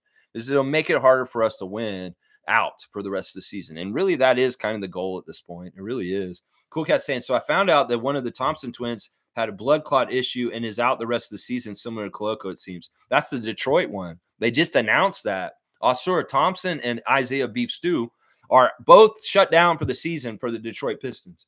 In some ways, this is a good move by them because they are not in the last spot anymore. The Wizards are the worst team in the league at this point. And in some ways, a very similar race to the one we have with the Grizzlies going on right now is one at the bottom of the standings with the Pistons and the Wizards. They want to increase their chances to have the highest pick to get. Well, Beef Stew and one of the Thompson twins getting shut down for the Pistons and Monty Williams. Well, that helps. That helps right there because the Wizards are bottoming out even lower than them.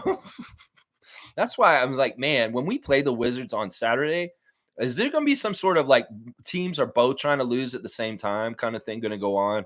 Because in some ways, we're coming in on a second night of a back-to-back after a travel, and the guys talked about it on the broadcast last. I know these guys are listening to me too because they brought up the Miami games at the end of the season. I talked about that yesterday on the stream. I talked about the road trip this weekend, and they talked about that on the show last night on the broadcast. Matt and Jack, I love you guys. If you guys do watch me to get notes for the show later on tonight, because even Leo, y'all were celebrating the hell out of Leo's birthday last night, and I loved it. He was so uncomfortable. Oh my gosh, Leo, we love you. Don't be so uncomfortable getting celebrated and loved. In some ways, I'm the same way. It's like when we did this Raptor Freak meet and greet this week, Chris wanted to buy my lunch. And I'm like, I don't understand why. Why are you making a big fuss? And it's like, no, you do such a good job every morning. You do this, and we appreciate you. And I just wanted to show you some gratitude. I'm like, this is the same thing, Leo. We love you, man. But I know you were really uncomfortable with so much showering of happy birthdays to you in the game. In some ways, you didn't want people to know it was your birthday.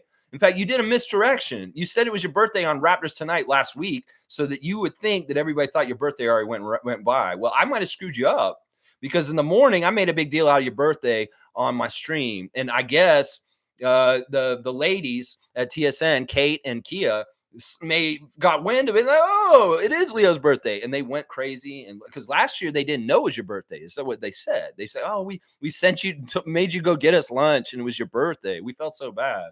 Well, they made a big deal out of it this year. This is why I'm starting to think they may be paying attention to me. Because why would they bring up the Miami series at the end of the year? Why would they bring up the nature of the back-to-back this weekend? Because I talked about it extensively. And Leo's birthday also. So I'm getting telltale signs. I love you, Matt Devlin. I love you, Jack Armstrong. If y'all are using me as a cheat sheet in the morning to get oriented for what to talk about on the broadcast that night, I am flattered. I am absolutely flattered. And I love you guys. I love you guys. And keep doing what you guys do. Seriously. Seriously. Yeah. This weekend will be fun. We'll have to see how the Wizards-Raptors game goes on Saturday night. In some ways, getting there late in the customs and the travel they described, that's in our favor. That's in our favor. But the Wizards may be really trying not to win. We'll have to talk to Kyle Kuzma. Kuzma, you trying to win or not? I don't know who he is. So he's saying more in the early 90s. Most of my family live in Houston. I live here in Toronto, born in Montreal. Very cool, Smooth. Very cool. The more I find out about all you guys, little by little, I'm so interested in you guys. Like meeting Tristan the other day was really awesome. And kind of talking to Tristan and getting to know a little bit about what he's doing and stuff in his life. And okay, cool. So it was early 90s. So it was just before the championships where you were probably around for those Rockets championships in the mid 90s when Jordan retired and the Rockets went back to back, baby. Yeah, those Rocket championships. Very, very cool. Yeah. Yeah. Basketball Rewind saying at Cool Cat, you hope he is okay, and I'm sure the brother will need to go get genetic testing if it's genetically related. This is awful. I don't want to see any kind of trend in the NBA with a lot of players having blood clot issues all of a sudden. This is really, really weird. In some ways, the mystery about Koloko this past year has been so disheartening. It's such a disappointment. In some ways, it's been a real blow to the Raptors organization on the down low. You know, everybody wants to talk about why our team is the way it is. Well, it's little things like Koloko not being able to continue to play his thing. It's things like having to play in Tampa. There's so many good excuses and reasons for why the Raptors are in the state they are right now. But haters just want to hate. And they just want to be little bastards and bitches and talk shit. Well, look at what happened with Koloko. Look at how much of a blue chipper, amazing prospect he was that we're going to bring up as a center. That is a loss, a write-off, and we can't do anything about it. We didn't do anything wrong. We drafted an amazing player. He looked like he was going to be awesome. Maybe Nick Nurse dropped the ball with developing him in his rookie year, but how the hell do you deal with this kind of a write-off on your roster? This will be even worse for the Pistons if this is true and he has to be the same thing like Koloko, where he cannot play ever again, that's a top 5 pick you're losing. If Osir Thompson cannot play ever again, that'll be much worse than what's happened with Koloko, because our guy was a second-round pick. But still, it hurts us. It hurts us. I don't like this trend. It has something to do with anything to do with the pandemic or anything else that's happened recently. Well, man, this is scary. This is scary. And I'm sure they'll test Amen also. I'm sure they will. I'm sure they will. Let's see. David's saying, I went from vision ISO to vision assist. That's it right there. David's got the right retort. I like that. I like that. That's right. None of this selfish ISO ball Nick Nurse play style to Darko's beautiful game. It's like we could get routed and we are watching an entertaining game and we're having fun because we see beautiful passing. We see an awesome play. In some ways, NBA highlight fans, well, aren't you not entertained with the Raptors? Jordan Wara dribbling between his legs? Does not entertained? Geez, seriously. So, like, I like seeing the beautiful game. I love hearing Jack Armstrong saying that was beautiful. He didn't say the word beautiful a lot when Nick Nurse was coaching last year. He says a lot now with the offense of Darko. And as Masai and Bobby put it, this offense is sustainable for the future of the NBA. And I don't think Nick's it is. I don't think it is. In some ways, we're seeing the patheticness of Nick's system without Joel Embiid right now and how much the Sixers are losing. That's right. That's right. Right there. There you go. Boom, boom, boom goes the dynamite. Seymour saying, when Gray said Grady's mom is coming for your job, Matt, I thought that was a little rude on air. That's a joke for off air. Seymour, all right, phrasing. Oh, wow. Yeah, I did hear her say that at the end. Yeah. What the hell? No, it was cool to see Grady's mom on the broadcast. Of course, she has a very storied professional career herself, the leading scorer for her alma mater in the history of her team. And then also she had a very extensive professional career and around the world in Europe and Japan in different places herself. So she's a perfect person to interview during the game last night, Carmen Dick. And man, I really like, in some ways, I want to, you know what? We were talking about the LeBron and JJ Redick podcast yesterday. I'd like to see a podcast between Grady and his mom. I think that would be really entertaining and stuff. Fuck you, Yahoo Sports, for taking away the great Raptors content of CJ Miles and Amit Man and Chris Boucher's Hustle Play podcast. What the fuck? We need a Grady and Grady's mom podcast. I'm telling you, that would be gold. It'd be so good. It'd be so good. Yeah, G saying they went from height to speed and now have to add back height once they sort out who's staying in the guard position. I think this is exactly right. Now, we'll say this to Basketball Rewind. Now, right now, it's intentional. We'll go a little small, but this summer, I'll bet you'll restock with some height coming back. And, we'll look a little taller and better up front with rebounding and defense for next year. In some ways, we want to get these skilled players. Maybe we're looking at shooters right now and trying to figure out who can be complementary on the outside. We need more shooters. I love that Oshai's shots looking better more recently because that is important. I don't want guys around that aren't going to hit open shots. And Oshai from the corner when he's open is looking pretty good right now. Looking pretty good. So I'm getting bigger and my stock on Abaji. I feel like he's impressed me a little more and more as we've seen him go by, like more and more on our team. In the beginning, I was not impressed with him. I was like, who is this guy? But I'm seeing stuff that's making me like see value in him. And I'm all about keeping him for next year. It's got to be the right price. It's got to be the right price. Of course, he has that pedigree of the March Madness is starting today. Winning the March Madness a couple years ago. And cutting that net down for Kansas. Yeah, Abaji, most valuable player of the NCAA tournament. That's a very high accolade, honestly. That really is. Let's see. David saying Alex Len dunked on our head last night. Oh, man. He got a breakaway dunk. And that was one of the things that pissed Darko off. Yeah. Oh, yeah. That was when things were degenerating. Late in the game, in the fourth quarter, Alex Len was an opportunist and got a breakaway dunk. But there was one play with Alex Len that was hilarious. Kelly Olynyk bulldogging him, basically bulldozing him right underneath the net and just laying it in right in front of him.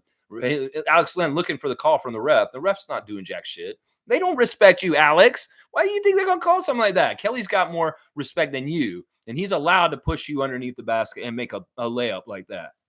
That was hilarious, that disrespect towards Alex Len. Yeah, Alex Len was way too happy. Well, he's got some beef with us. It's not like he's got the skill level to be a high-level Raptor killer. but he does have beef with us. The Tampa season, you know what? I disagree with what we did. We should have fucking cut Baines and kept Len. Len was playing way better in the Tampa season, and it kind of pissed me off. But he was being a little shithead too behind the scenes. He was kind of complaining and whining because he wasn't starting and Baines was starting instead. And he asked for his release to go to the Wizards. So whatever. Alex Len is, who is he? Who the fuck is he anyway? So you go ahead and be whoever you are. I'm not gonna steal your sunshine, Len. Steal my sunshine. Oh, whatever. That motherfucker. Yeah, you have your heyday against the weekend Raptors, the G League Raptors right now. Get your breakaway dunk and feel real happy about that. Okay, that may be your highlight of the year, motherfucker. That's right. Yeah. Yeah. Kenyon's saying if Canada is serious about winning, I don't want to be nice and give the non-NBAers a chance. No, we are trying to win. Time for the audit pants to be put on decision-wise. All right, I'm going to disagree with Kenyon on this because I think that that's part of the folly of the U.S. team. The U.S. team has that model and mentality about building their team. Well, you saw what they did at World Cup last year. No, you need role players. You need players like this. Like Kelly Olynyk is not a top-level player in the NBA. He's a role player, but he's a key player to the Canadian team. Do you think that Kelly Olynyk shouldn't be on the team this summer? Of course not. You understand how important Captain Canada is to the nucleus of Team Canada. And that's what I'm saying. In some ways, it's not smart to have the number one player from all the NBA teams on your team, USA or Canada. You need role players. And you need guys that are going to do dirty work that is important and essential to an NBA team. In fact, this is the biggest problem with some of the newer fans is they just like superstar this, superstar that. Bullshit. You need somebody to rebound. You need somebody who's going to set picks. You need somebody who's willing to play a role lesser than the other guys. And you see the dysfunction of the Team USA team at FIBA World Cup last summer and the moaning and groaning of Brandon Ingram sitting at the end of the bench, not getting to play. That was a distraction. That wasn't helpful. And their performance was shown in that. And that's why they didn't medal. We had guys like Trey Bell-Haynes and Melvin Ejim, and we did better than them. And that's what I'm saying, Kenyon. Don't think your philosophy is right. I will say this, and this is what Jordy said this week when he did his interview about Team Canada's. He wants a mix. So, yeah, we're going to add some big names. You can expect Jamal Murray to play for Canada in Paris this summer, but don't expect too many. I'd say maybe we add 2 or 3 guys that aren't on the team last year to upgrade this team. Don't expect a full roster of 12 NBA players. That is folly, and it's not smart. Trust me. We need to be in between. In some ways, we need to be the hybrid between the U.S., that's an ultimate all-NBA, all-star U.S. Olympic team, and the teams that are kind of from other countries and stuff like that. We need role players. In some ways, Germany was the best team last summer. Well, look at their roster and look at who they had and look at who they are. Dennis Schroeder was the MVP, and he's a backup point guard in the NBA. The FIBA game and the Olympics are different. And the USA can go and get all their aged, retired guys like LeBron, Kyrie, Steph, and all these fuckers and put them all on the team for one last shebang this summer. Yeah, they may be lazy and they may be playing like prima donnas. We want guys who are going to work together as a unit and know their roles. And that's why somebody like Melvin Ejim, if you see him on the Team Canada roster this summer, don't get upset, Kenyon, because there's a really good reason why. There's a really good reason why. David's saying, I'd like to see an OKC versus Indiana finals. Yeah, I would like to see that too. I don't know if it's realistic for the Pacers, but I could see the Thunder getting there. Yeah, I want to see them tomorrow. I want to see where they're at. In some ways, I don't watch the NBA in general. And when I see a team play against the Raptors, well, I kind of gauge where they're at.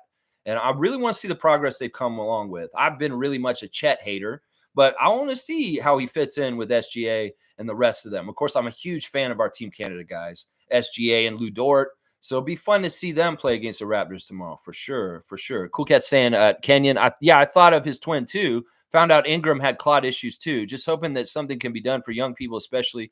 I know in tennis, Serena's similar issues. Yeah, I don't know how they treat that or what. Hope that Christian Coloco, very personal interest in him in the future with this. And you know what? If he is able to return and be in the NBA, he better fucking be a Raptor is what I'm saying.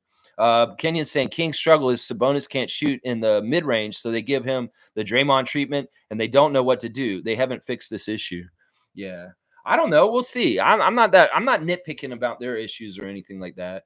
I just think I just go by feel, and I don't know if they're going to get past. I could see them going out in the first round or possibly getting past the first round, but not getting past the second round. Chris is saying, I think Team Canada is for real. SGA and Dort are tough-minded. Even Kelly O is RJ2, and Brooks won't be shook. No, we've got a badass team. In fact, I like our team better than the U.S. team. I think our team has a better makeup and chemistry. I like our coach better. I think that Steve Kerr is getting a lot of derision because they feel like he's not doing a good job with Team USA. Because honestly, he failed last summer. They failed. They were an embarrassment in some ways what Team USA did.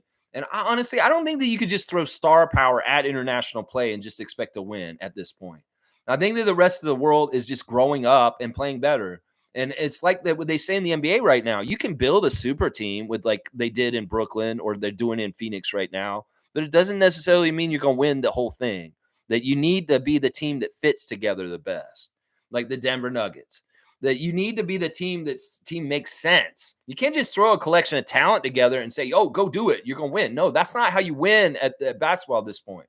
It's the same. It's the true for FIBA and for the NBA. The best team that's going to win this year is not going to be the most talented team. It's going to be the team that is the best team together and team concept and how they play. Nikola Jokic, Jamal Murray, and those guys last year. And it could be them again this year, repeating. And that's the same thing with FIBA. You get a whole bunch of these superstars that don't play together and they're selfish. They don't want to play off each other. Well, they're going to be fucked because FIBA is a team game.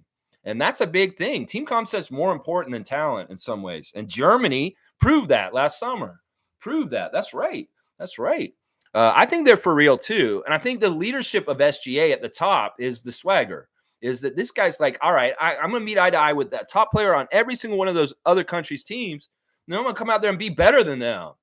Whether it's Luka, whether it's Josh Giddey, I don't give a shit who it is. I'm going to go out there and be better than them and lead Canada against them.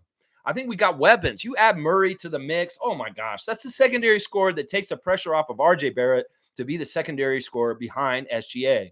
And, yeah, there's X factors in guys like Kelly Olynyk, Lou Dort, and Dylan Brooks as far as their toughness and their mentality and what they bring as X factors. In some ways, I'd rather have a Dylan Brooks than like 5 Anthony Edwards on my team because he gives you something a little bit different is what I'm saying. Yeah. Yeah. All right. Let's see. Basketball Rewind saying Trent is nice individual, but ultimately we need to value the long-term future. Guys like Grady, rebuilds aren't instant. We will eventually be back in the mix. Yeah, I think that Kenyon's right on with this. I mean, I'm really like that's what we got to think about. The money's got to match the whole of what we're doing and what he's going to do for us. In some ways, you know, that's a big part of it, Trent. We're not going to I don't want to invest 22 million in Bruce Brown. Well, I don't know if I want to invest 22 million in you either. You know, that money can go to quickly. We got to redo Scotty this summer. There's going to be a lot of priorities that maybe higher priority lists, IQ and Scotty in particular. And then these other guys, yeah, we'll figure them out afterwards. So I don't know. Rebuilds aren't instant, but boy, is Masai trying. That spicy barbecue for a little bit. If we had not made the Indiana trade, it looked like we were going to just avoid a rebuild all of a sudden if we had still Siakam with this group. But that's not what happened. And then injuries happened also. And it is what it is. But I will say this, Kenyon. I'm always looking for that exit ramp off a rebuild. And it could come next fall. We can see how healthy we are, some of the free agency and acquisitions and things we do this summer. And maybe we're winning next year right away because I believe in our coach, first of all, and I also believe in Scott. And that's part of it right there. Yeah. Chris is saying, I say Gary should come back if the money works. He is a starting shooting guard, and our team isn't all world or anything. And the idea Grady is ready? No. Gary 6-man is the best option if we can swing it. Well, this is going to be the question if we keep Gary this summer. Who do you start, Grady or Gary? Because in some ways, I will start making the argument for Grady. I really am. Because I see Grady as a more fleshed out, multidimensional player than Gary at this point. I mean, he's barely even played most of the season, but he already looks like he can contribute in so many different ways than Gary can. And I that pass last night was evidence of it. That spin pass that he put around that Kings player was a top level pass. Like that's crazy aptitude and ability that pass that Grady threw. It's crazy good. It's crazy good.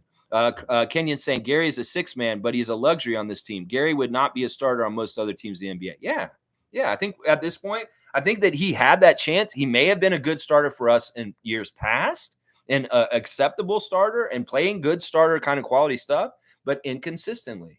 And on certain nights, it's nothing. You could start him, and he's like 0 for 5 and to start, and honestly, you're somebody's filling his minutes for the rest of the game. So yeah, he's a luxury. I think that's an apropos description of him. In some ways, he's a luxury. He may be very good on a team that's more contending in certain ways, just to add on where there's less pressure, and he could just be a role player, 3 and D guy off the bench. So let's see. Chris is saying Grady should be the sixth man. I don't know. I mean, that's the thing. Maybe we go get another name. Maybe we draft a guy in the top 6, and then he's going to start right away, and he's around the shooting guard kind of thing. I don't know. I don't know. I want to just go in the future as it comes, and we'll adjust, and we'll see how it's going. And I'm excited about it, though. I think that the we have 4 starters for sure: IQ, RJ, Scotty, and Jakob. And it's just going to be figuring out that shooting guard, that 2 position for next year. And really, I think that's something we could really upgrade and make really awesome to fit with this team. Really, really awesome. That's part of it too. Is like the beginning of the season was so confusing. In some ways, the Vision 6-9 roster did not fit as a puzzle. I felt like as soon as we got RJ and Emmanuel, it felt like things synced in and roles were more defined, and the puzzle made more sense. It fit better. And I feel like that's a big part of it right now, is that finding that fifth starter is got to fit real good like RJ, IQ, Scotty, and Jakob do already. So we need somebody who's going to fit real good in that puzzle piece. That's right. Infamous is here. Good to see Infamous, guys. Salute, freaks. I will continue to say Bruce needs to go. Jalen is so frustrating. You can see that he has all the genetic gifts, but no motor play with his head in the cloud. Dude needs to go. All right, Infamous. I'm glad to see you again today. I'm with you on Bruce. I think he's too casual right now. In some ways, I don't get that he's trying hard enough to make a good impression on us to stay. I feel like he's playing a certain way, and maybe this is the way he's always played. I'm not as familiar with him as I could be as far as things, but I feel like he could go above and beyond a little bit more, and it would like endear himself to us, and we feel more better about giving the team option to him this summer for 22 million next year. But if you're looking at what he's doing out there right now, I'm saying, is this worth 22 million a year? Is this output from this player worth that chunk of our salary cap? I say no. And since it's a team option, well, some ways you could infer that, well, if Bruce was trying harder, that would mean he probably wants to be here. If he's not trying as hard, well, maybe that's what that means, is that he isn't trying to be here and he's not interested in us keeping the team option on him. I have no idea. He's a mystery. In some ways, he's undersized, and I don't value that. I don't undervalue undersized players at positions. And in some ways, that's what he is. And he's similar to Gary. He's like an extra add-on for a very high-level team, but he should not be an integral player, an important player like a starter. So yeah, I'm with that. I'm with you on Bruce going. Jalen is frustrating. Jalen has so much talent, so much athleticism, so much he could be doing. You look at his brother, and you're like, man, could you just hone it in a little bit more like Jalen? Yeah, he's frustrating. In some ways, he is what he is. I feel like Charlotte screwed him up. He got drafted by Charlotte, and they fucked him up his early development. And that's part of the problem with Jalen McDaniels. He was a hornet. That was his problem. Yeah. Kenyon saying at Cool Cat, the only thing I would say is Gary didn't really have Kyle under his leadership. Kyle sat the year he came at the end. This is true. But he was around him a little bit. And I mean, honestly, Gary is around he's around so many good leaders, like his dad. He was around Fred for a good chunk, and Fred was a really good person for him to be around. I don't know. It's tough. Like, I think that he did get rubbed off on a little bit by Kyle Lowry, but not very much. You're right. Because it's the end of the Tampa season. Kyle was shut down. Gary was just there and very much just finding his footing. It wasn't even like he was in Toronto. He was in Tampa. So it was a really weird, like, acquisition coming to the team in that way, traded for Norman. Because it wasn't even here. It was down there. So, yeah, it was probably pretty confusing. And he probably didn't get the bond with Lowry as best as he could have. Let's see. Chris is saying, Dick, the 6 in the 6 is all just makes sense, given our city's monument is the CN Tower. Very hard, if not impossible, to argue with logic. All right. This is too childish. I can't give any dunks or anything for this. I cannot. Let's see. Kenyon saying, as a side note, keep an eye out for Dylan Harper. You should remember the name because his brother played for us. Yeah, I know who Dylan Harper is. I've seen a lot of the hype about Dylan. He's a top prospect. Yeah, I don't know. I mean, I saw a little bit of the stuff he did this year. I don't know. I know he's probably better than Ron. I do know that. But I don't know. We'll see. I'm not interested in like little guards right now. In some ways, I really want Zach. Like he's really the guy I want, the Purdue Boilermaker, Zach Edey. Like if we can get Canadian Yao Ming on the Raptors, that it's just a really good fit in all kinds of ways. It's a good fit, a hometown hero once again, Kelly and RJ and Zach, all Team Canada guys. He's going to be working with Kelly and RJ this summer in Paris because he's definitely going to be in Paris for Team Canada. Zach Edey, yeah, he'll be there. He's part of the future for Team Canada. And in some ways, I want him to be the part of the future for the Raptors because he's 7'4", and this is going to be the league of Wembayama soon. We might need to get our Canadian 7'4" Zach Edey up here in Toronto. So I'm not looking at smaller players right now because in some ways, like we said, we let all of our height get away. We need to draft for size. Dylan Harper's interesting. I don't even know if he's coming out this year. Is he coming out next year? I think. Isn't he? He's coming out next year, I think. Let's see. G saying, I think Gary could start when we have Scotty and RJ and IQ back as a fourth or fifth option. He is being asked to be a number one option right now. That's not for everyone. Yeah, I don't want him to start. I don't. I think we can upgrade there. I think we've upgraded the other positions around Scotty over the last year or so, and we could upgrade the two still. We got an upgrade at point guard. That's for damn sure. We got RJ in there as one of the forwards and Jakob. Honestly, huge, big deal. Well, let's upgrade the two and make a really formidable starting five. And I don't think, I think out of Grady and Gary, I would rather start Grady starting next year in some ways. So in some ways, I don't know. We'll have to see if Gary's going to even be a Raptor. We'll have to see. If it was saying the issue with Gary is inconsistency, Grady will eventually give us everything Gary gives with more in the future. Yeah, the passing's better from Grady. In some ways, I would argue the defense is better from Grady. In some ways, Gary has very good on-ball defense with steals and getting the ball loose. But Grady has jumping in passing lanes and stealing the ball. And also, there's a little bit of bodying up down low that Grady's learning right now. Now, Grady gets strength training. He gets a little bit bigger man's body. Well, he's going to get better and better at defense down low and being sizable. Plus, we're saying he's 6'8" right now. He's only 20 years old. He could grow a couple more inches still and be closer to 7 foot tall by the time he's fully grown. So there's a lot of Grady can grow as a player skill-wise and physically. And that's going to be the interesting part. We know Scotty grew the last couple years, but they still keep him at 6'7". That man's 6'10". They lying about how tall Scotty is. They lie about that all the time. Let's see. Kenyon saying Messiah has already said he doesn't want to draft 3 guys. I looked through our spots, and we have 1 spot left after we resign everyone and have 2 rookies. More is risky from a development standpoint. Yeah, I agree with you, Kenan. Yeah, I don't like the whole scattershot that like some of these teams do with the draft. They get as many draft picks as possible, and they just bring them all in. There's so much waste. This is part of the reason why Alexi Poku is a Charlotte Hornet right now. This is part of the reason why different players have left some of these teams, and it's waste to me. Like you invested that time in development, that draft pick, and now it's just going to somebody else. You can look at the story of Wiseman and him being on Detroit. Look at how high his draft pick was and how that was fumbled. This is the thing. You get high draft picks like Scotty Barnes, you want to take care of them, coddle them, really get them in the right way so that they grow in the right ways for your team.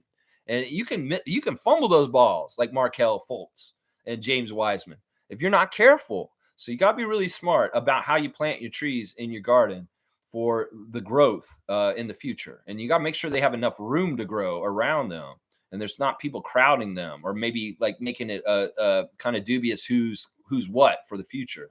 Some ways you want Scotty to have a clear path. That shows you're the franchise face. You grow into this path. You going forward. There's nothing in your way. Some of these other teams that draft so many young players, there's going to be all kinds of weird like, all right, we got to make this decision. It's going to be a choosing between you and him, kind of shit. So, yeah, I'm with Kenyon on a lot of stuff he's saying today. Very astute stuff. G saying, what do we think we need most on this team right now? I think we need size and rebounding. I think we need to overcorrect back, like you were saying, G. I think that we need another. I don't know if we necessarily need another center. I would like to have 3 centers: Kelly, Jakob, Jonte, Zach Edey. That's fantastic. We have 4 centers next year, and those are the 4. That would be awesome. But maybe we need a power forward too. Maybe we need some sort of like bruiser that can do some stuff for us also.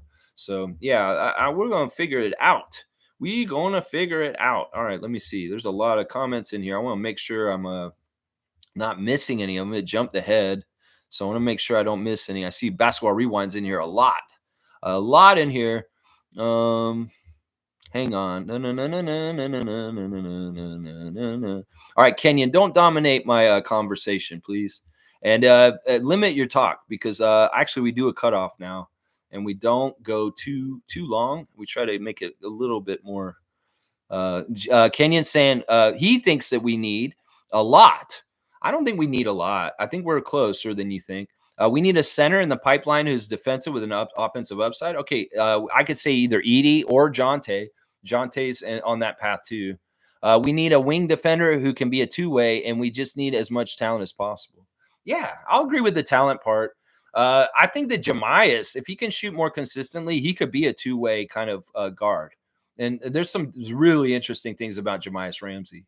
So, but it's probably better if we go get a very talented guy, either on free agency or in this draft. Who knows? Kenyon's also saying Jonte is a guy who will be a 13th or 14th man on an NBA team, solid NBA player. He will have a chance to be back. Yeah. Yeah. Honestly, I think he may be a little bit better than what you're saying there. I could see him being rotation, and he doesn't necessarily have to be the backup center. Like you can put him out there with Kelly and have them both out there. And that's fantastic because that's the two kind of roving centers, and they're not normal centers, but they can make up and be some good size out there. I really liked the lineup before Jakob went out with Kelly and Jakob out there because in some ways this NBA sometimes has small ball, but sometimes has big lineups. And we want to be able to put out a lineup that can see eye to eye with other teams for sure. Yeah, yeah. Scotty Barnes. Fiercely saying, I would have liked for Marquise to get more NBA minutes and see how he would have played since he's shorter than JFL. This is the thing that sucks. And this is part of the reason why Marquise Noel is under such duress right now, because he can see JFL, he can see Ramsey, and he could be like, that should have been me right now. That should have been me up with the big club, getting my chance right now. But my stupid ass hamstring has fucked this all up this season. It's too bad. It's easy for somebody to compare and contrast what would have been, but you can't do this, Marquise. You cannot do this. It's just going to be what it is, and your time will come when it is. This is Jemias and Javon's time now. Now, thankfully, Javon's not really impressing us, but Ramsey is, and Ramsey may be sticking around, but I don't see Freeman Liberty sticking around. Then Marquise, you should get your chance still. In some ways, it's kind of like on Survivor. Somebody gets hurt, like Ramden. He can't continue because he's got a pinched nerve in his shoulder. Well, he's probably going to get to come back next season. And that's what's probably going to happen with you, Noel. We're probably going to have a second look at you. Hopefully it's us. If it's not, well, so be it. But yeah, I wish Noel was getting a chance last night. I would have loved to have seen Marquise Noel on the NBA court last night against the Kings. I think he would have done better than JFL because in some ways he plays within his game of what it is, and that's setting people up. And in some ways, I like that way better than what JFL does. I don't care if Marquise is 5'7". He's a true point guard, and he has really good passing. And honestly, he's a really good shooter too. I've seen more recent stuff about Marquise and the way he trained, and this dude's serious. Like, he's a very good shooter. If he's open, he's going to make those shots more often than not. So he's worth hanging on to and letting him heal up and giving him another try next year. I really do feel like that. Let's see. G saying, I agree, rewind. A pipeline of centers is key, and now that they need some height and defense on the wings, and yes, Scotty, of course. Well, we don't want to be so lacking in center depth that Scotty has to play backup center. I hated that shit this year. In some ways, he can do it, and it may be good for him to get experience doing it, but in some ways, it's not good for long term. He shouldn't be doing it a lot. But sometimes spot duty here and there, playing center for Scott is not a big deal. That's why I want more guys around. We lost Koloko. Well, we're going to have to make up for him. I love that we have Kelly and Jakob locked down. And that at least we have both of them. And not having Jakob right now, having Kelly has been huge. Huge right now. Now, I like Jonte too. And like I said, if we could have the four centers next year be Jakob Poeltl, Kelly Olynyk, Jonte Porter, and Zach Edey, that's a dream for centers for us in our organization. Make it happen, Bobby. Make it happen. If y'all are listening to me, make it happen. Make it happen. Kenyon's saying Poeltl isn't a bad player, but the trade was bad because of the amount you gave up to get him, partially because we kept Banton instead of a better pick projections. Now, I'm going to argue this every single time, Kenyon. Y'all are all off base on the Pirtle trade. You really are. And Masai and I said the same damn thing. It's like if you put that trade in front of him every single time, he'll do it. You have to. You got to understand, you guys overvalue first round picks. You really, really do. A first round pick could be great Odin. A first round pick could be Michael Oluwakandi. This is the thing. Jakob Poeltl is a proven starting center in this league with a resume and an acumen and a very good skill development already at this point in his career. You draft somebody, they may not show up and help you for 5 years. So this is what I'm saying. You do what Masai did every single time. And it's evidence in the games that Jakob does not play, we lose. When he is in the game, our winning percentage is extremely high. So, yeah, I'll disagree on this every single day. You get a top 10 center for one draft pick, that's just a steal. Everybody's misreading this deal in so many wrong ways. I would do it every single day. Masai said it too. He said, oh, if that was a mistake that I made, I'll do it every single time. Because when you get that kind of a deal, you get a starting caliber top 10 center for one first round pick, you do that, Kenyon. You do that. That's a no-brainer. And a lot of it is just young people just overvaluing draft picks. It's stupid.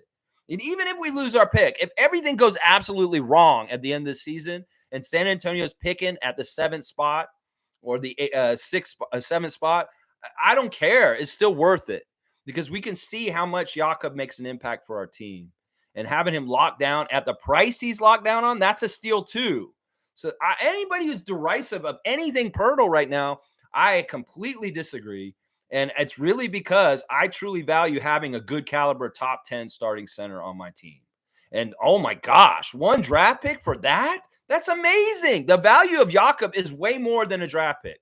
And I'll argue that until I'm blue in the face. And everybody else that disagrees with me, y'all are wrong. Y'all are wrong. I'm going to say it over and over again. The media is perpetuating this bullshit. Rogers Sportsnet, Michael Grange, they're feeding your brain, Kenyon, to be derisive and negative about this. In fact, the truth is actually beautiful and amazing. There's nothing wrong with this trade at all, and I stand by it. I think it is an extremely successful trade. The conditions of it are a little strange, but Bobby and Masai, that's just how they are. In some ways, the flexibility of what it is amazing. If we don't get this pick, if it goes to San Antonio, so be it. Some people have said this is a weak draft class. And, well, we don't have to give our pick to them next year. If we keep our pick this year, we might have to give our pick next year. But it may be smarter because we may be a playoff team next year. And the draft pick next year will not be as high in the draft as it is this year. So we got to game this right. And losing out and keeping our pick this year so they get our draft pick next year and it's like in the teens, that is the best outcome. That's the best outcome right there. Yeah. Banton, whatever. Banton was a decision by our front office because Banton, it's so easy to say, oh, we should have kept Banton after we see him doing things in Portland. We could do this about all our former players that go and have success in other places. This woulda, coulda, shoulda. That summer last year, Banton did not come back to us because our front office decided not to reinvest in him. He was a free agent. We had the option to, and we just decided we didn't want him. And there's reasons for that. It could very well be there's speculated that there were issues with him being in Toronto, playing for Toronto, being from Toronto. There could be also issues with maturity. There were a lot of different things that were going on with Delano. In some ways, we could argue that Nick Nurse is the reason why Delano Banton's not on our team anymore because he dropped the ball with his development in his second year in the league. And honestly, it is what it is. I'm not going to look back in the time machine. I love Delano Banton, but in some ways, he got his time on the Raptors. It passed. Maybe he gets more savvy in his career and as a vet, and he reappears on our team at some point. That'd be great. But I'm not going to woulda, coulda, shoulda this shit about Banton. Whatever. Banton's gone. Who cares? It's not like he's that much of a needle pusher. Come on now. Infamous saying Ramsey has really impressed me, especially on the defensive end. His game is coming around. Jordan needs to hit the weight room and work on his lateral quickness, especially on the defensive end. Hey, that's a good tip. I mean, I won't disagree with some of that. I think all these guys could probably put on a little bit more muscle. Jordan's really impressed me. In fact, I'm really proud that I analyzed him right away. I was coming in and saying, you're going to be really happy with Jordan Nwora. He can hit the three. He's an underrated defender. And boy, actually, the thing that I like about Nwora the most is he's showing an athleticism that I didn't totally realize he had. The fact that he can get up there and dunk and do some of the stuff he does, he's a high-skilled player. He's a very high-skilled player. Ramsey's awesome on defense, and that is his really big bread and butter. Do that, Ramsey. Get in there with your Leandro Barboza shoulders and get in scrappy and be a shit disturber. This team's got a lot of shit disturbers on it. Kelly Olynyk, Oshai Abaji, Jemias Ramsey, Grady Dick. These guys all get in team's offense and screw it up. They like to mess things up. They're very much shit disturbers. I love it. I love it. I love it. I love it. David's saying you can trade 2 consecutive first-round picks, though. You just have to have 1 first-round pick every 2 years. Oh, okay. Yeah. That's the rules. Logical Raptors fanatic, of course, would set us straight on all this. He knows all the draft rules. That's right. Kenyon's saying, if you don't convey your pick this year, then the top 6 thing keeps going until 2026 when it becomes 2 seconds. So you need to be mindful of when you try to improve if you want some of that future talent. Yeah. I'm just saying, if we want to minimize things, we're so close to being that bad. We might as well just be that bad and keep the pick if we can. Now, it's not totally up to us. It's going to be the ping pong balls that ultimately decide our luck. But Raptors franchises had good luck in lotteries in the past. So I don't know. In some ways, if we can just get below Memphis, I'll feel way better. Our chances will really improve for everything to work out. But in some ways, it looks like Memphis is trying to lose too. Yeah. It'd be funny if we were going to play them one more time at the end of the season. That would be a really weird game if both of us are trying to lose at the same time. No, I like what you're saying, Kenyon. And that's what I'm saying. Like next year, we could be a lot better in the standings. And the draft pick could be like in the mid-teens. And then it's like, yeah, San Antonio, you deserve this. This is the trade you're getting for Jakob. You're getting the 17th pick in the 2025 draft. And I would say, all right, Raptors fans, is Jakob worth that pick? Come on, y'all. Seriously. Let's be realistic here. Is Jakob worth that pick? The 17th pick in the first round of the 2025 draft? I mean, come on now. It could be the 12th pick. I don't care. If it's anywhere in the teens or after 10, well, is Jakob worth that pick is what I'm asking people. That's what I'm asking.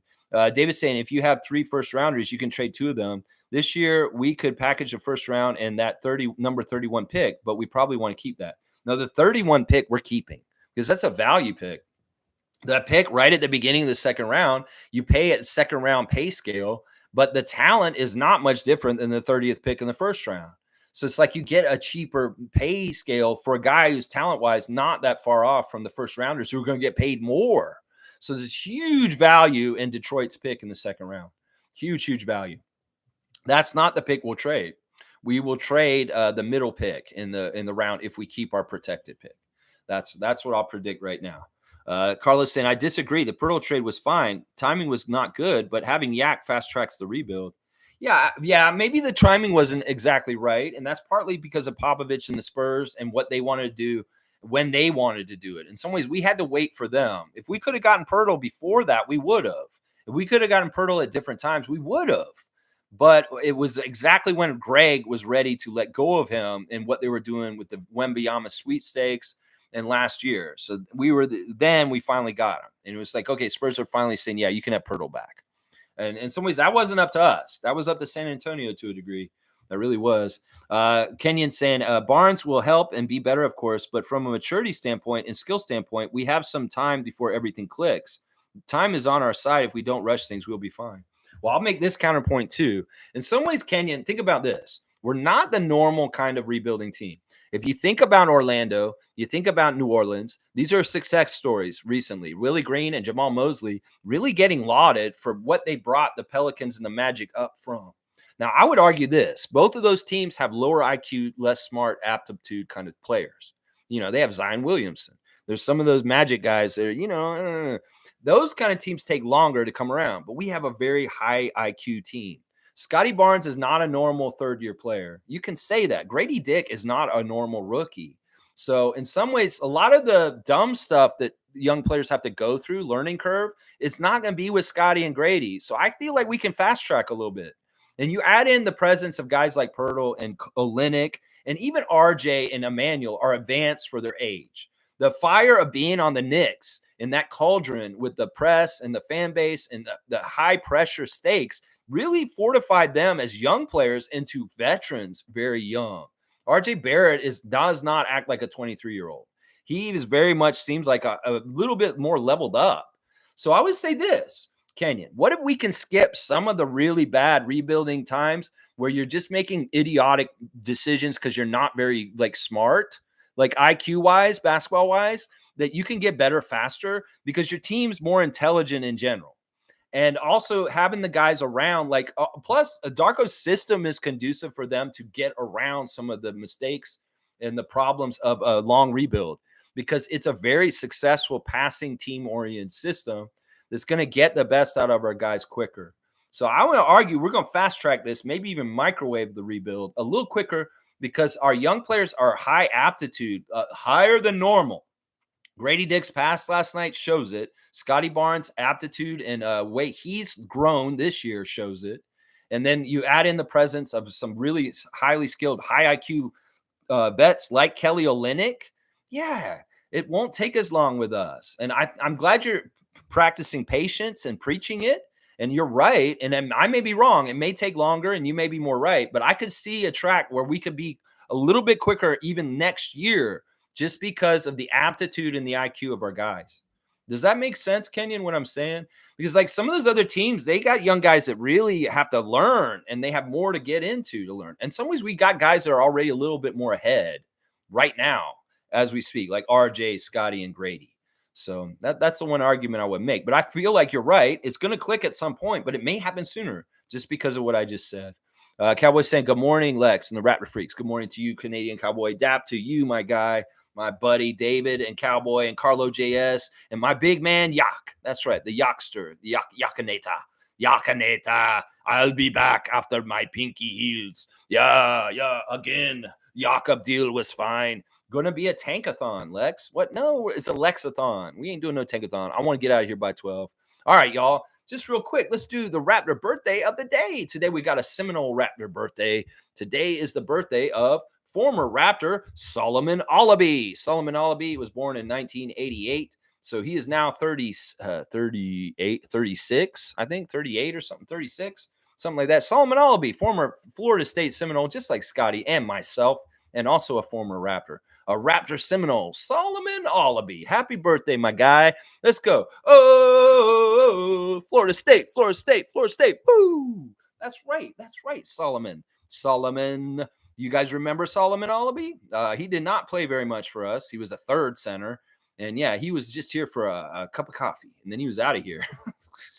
Yeah, David's saying, how soon we forget. Yeah, that's right. Kenyon's saying, I say Vision 6'5", but hey, in a rebuild, you have to find ways to have fun and laugh still. Not everyone processes rebuilds in the same way. I do so through humor.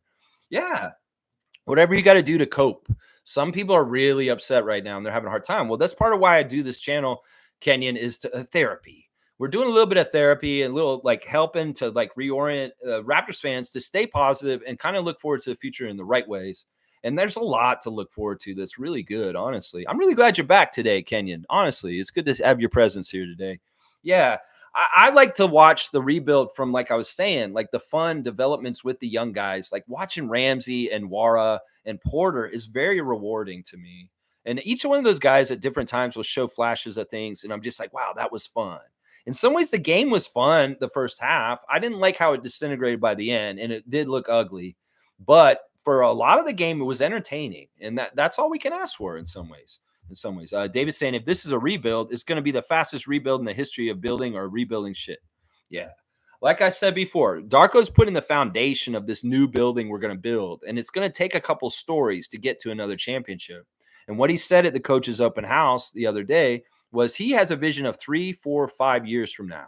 So let's think about where we could be 3 years into Darko's coaching of the Raptors. That we could have a lot built up by then as far as chemistry, synergy, guys being together, him getting his culture and his program and his sets all down pat with the guys. You know, we get good health. We get some really good acquisitions. As Kenyon said, we add more talent and boom goes the dynamite. That's right. That's exactly right. Chris is saying SGA got his 50th game with 30-plus points. Best score since Jordan, in my opinion. Yeah, that is the kind of player he is. Seriously, he's that kind of guy. The eye of the tiger, he'll take over the game. He's an ultimate competitor. He'll look for his shot. That's why I feel so good about Team Canada this summer. In some ways, yeah. In some ways, maybe some people overlook us, but we are the new kid on the block, and we're very dangerous. People that are in the know understand Team Canada is coming, and the FIBA competitions to the future. And Paris Olympics might just be when we kick the door down and say, "Hello, we're here, and we want a medal. We're taking a medal this year. We want to go get a medal this summer."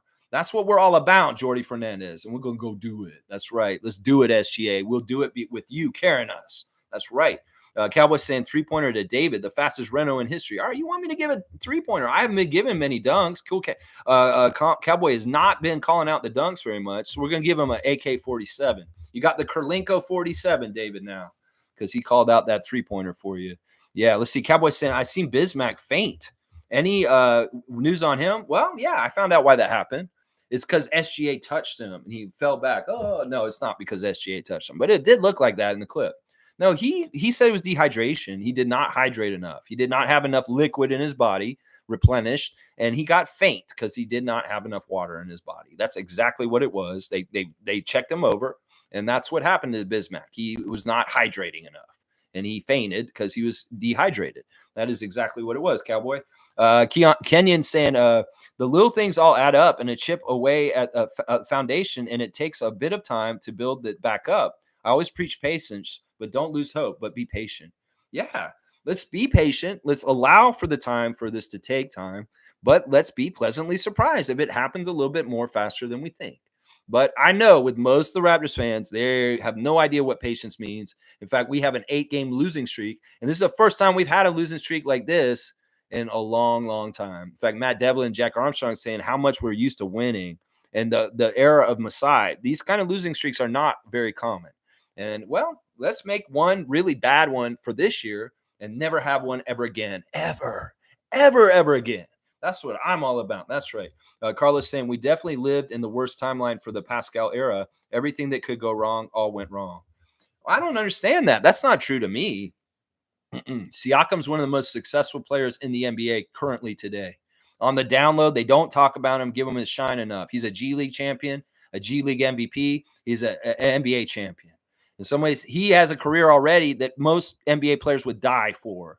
So how can you say that like we dropped the ball with Siakam? I know a lot of people saying, oh, we just had an ideal timeline with Siakam. Everything built around him. Better things happen. What are you talking about? He won a championship while he's with us. That's success right there. That's success right there. He's a most improved player. He's a 2-time All-Star. He's a 2-time All-NBA. Yeah, that's success right there. There's nothing wrong with the story of Siakam on our team. It's a hugely successful story, and we should all be very proud of it. And when his 43 goes in the Raptors, yeah, it'll be very justified. Watch. Yeah, I think everything that went wrong happened after the championship, for sure. For sure. Kawhi leaving, the pandemic, Tampa. Oh, yeah, sure. But man, the success all building up before that, yeah, Siakam got it all. And, he got personal accolades after it all went down too, like All-Stars and All-NBAs.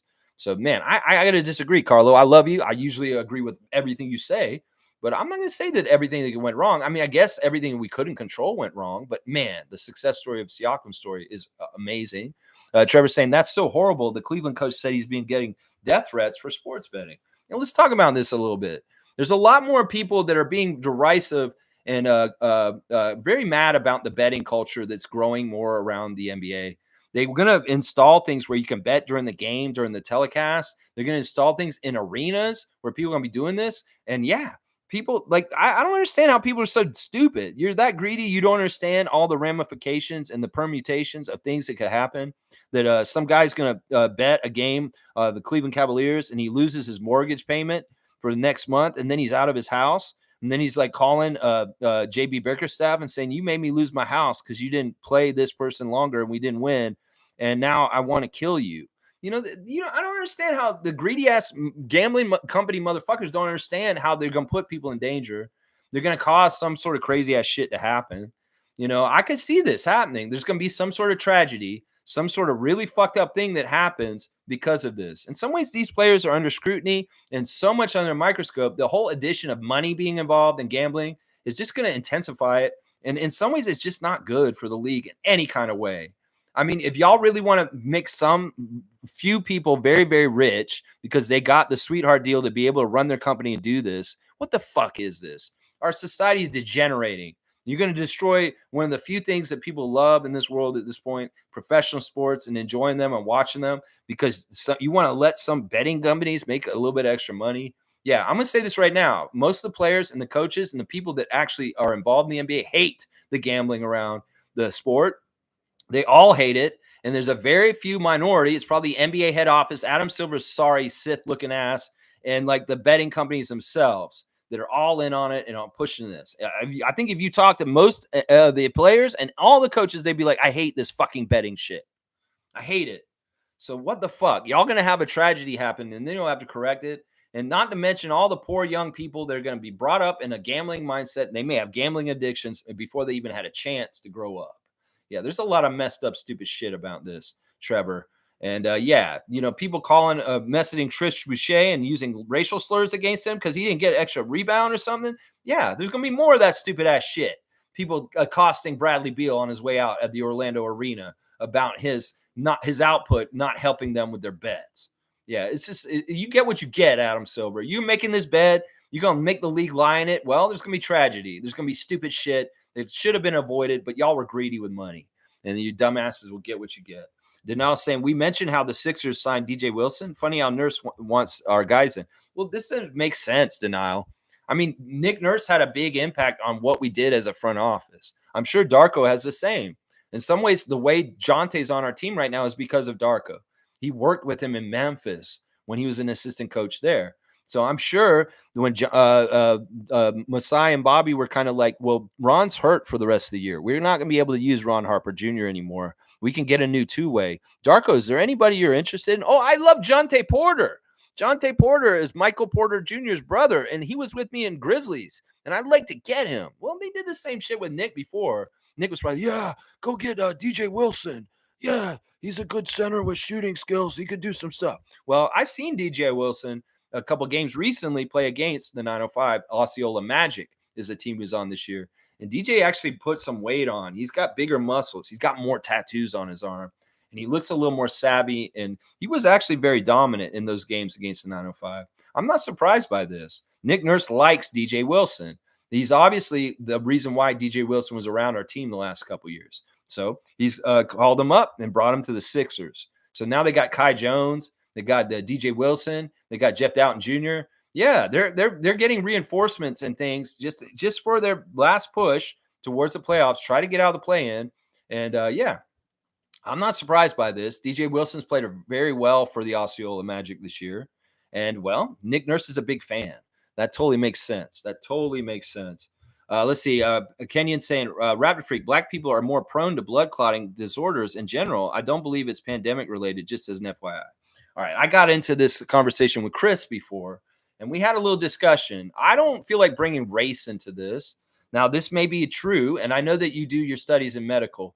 So I could say you're probably an expert in this subject for sure.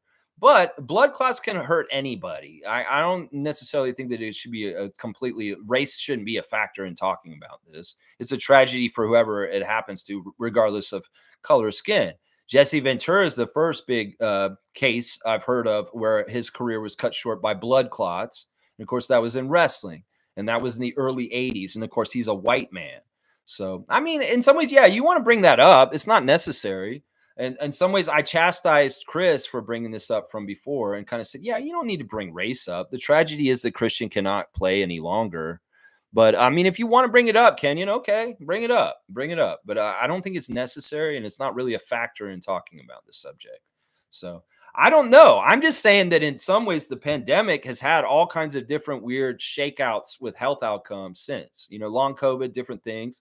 I don't know. I can only espouse as a social scientist. My area of expertise is in social science and mortality and studying life expectancy and health outcomes after incidents. So I would just say the timeline of the pandemic and then all of a sudden all these blood clot issues is suspicious. How often do we hear about blood clot issues around the league? Okay, Chris Bosh, maybe a couple of lesser known players that we don't really hear about. I'm just wondering if they become more prevalent right now. And yourself as a medical student, myself as a former graduate student that studied mortality and life expectancy, well, you want to maybe is there anything that needs to be studied in this area to see if there is a correlation between COVID and things that have happened.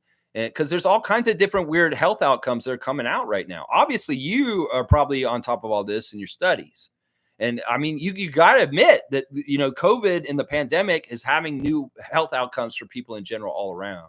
And I'm just wondering the prevalence of blood clot problems with players all of a sudden. Is there any kind of thing? I mean, genetics, they could be genetically predisposed in some ways, yes, because of race or health, or not health, but family history. There could be all kinds of different determining factors to who would be more conducive to having the blood clot issue.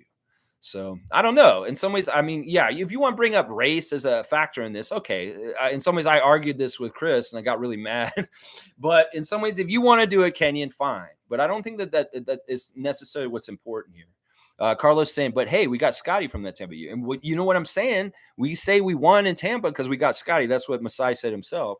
Well, what if we do the same damn thing this year? Like, we do really well. We get a top 6 pick and we get a player that's not going to be exactly like Scotty. We don't want anybody who's going to be competing too much with Scotty exactly as the face of the franchise, but somebody who's a good talent, a very, very good talent, a top 5 draft pick talent. And we know Bobby Masai going to draft the best available player at wherever they pick. That could really be a huge upgrade in talent for our talent level on our team. And that's what I'm looking about right there. We could be saying, yeah, we won this year, the first year of Darko, the confusion and the rebuild, because we drafted so-and-so in the draft this year. I hope that's what happens this summer or next year when we see who it is. David saying, funny how Sixers Nation goes MIA as soon as Bitch is out and they're losing. Yeah, I mean, they've had a roller coaster season for sure. I mean, it's kind of funny. Like, in some ways, I get it. We have this happen to us sometimes. It's too good to be true. In some ways, the things that are happening to the Knicks and the Sixers right now is like that. It really is like that. This whole season, Sixers Nation, the whole first half of the season, they felt like juggernauts. Well, they've been humbled since Embiid hasn't been available. And now the Knicks are in a weird place with OG and his issues with his injury right now. In some ways, they're going through the same thing at a different level. Fiercely saying Sixers lost against the Suns last night. Jeff Doughton got 12 points and Maxey only 6 as a starter. If only we could have kept Doughton. I liked him. But once again, that's a Nick Nurse guy, obviously, because he's with Nick Nurse right now. Well, we had Malachi under contract. You can just blame Flynn. I blame Flynn for so much shit in the last couple of years. I'm going to blame Flynn. I'm going to blame Nurse. Those are my scapegoats for a lot of the bullshit from the last couple of years. Malachi Flynn was absolutely the worst backup point guard in the history of the Raptors. In some ways, he absolutely fumbled the ball in his time with us and never stepped up. And now he's not getting minutes on the shittiest team in the league. That's where he's at now. In some ways, that he's the whole reason why Jeff Doughton isn't here. Chris is saying, Trevor J, I say getting betting out of the NBA. Sure, people like to gamble. I get it, but I don't care. I feel it's all ruining the game. So gamblers bet on daily rainfall totals for all I care. Yeah. No, it's really, really bad. And they're gonna get the lesson.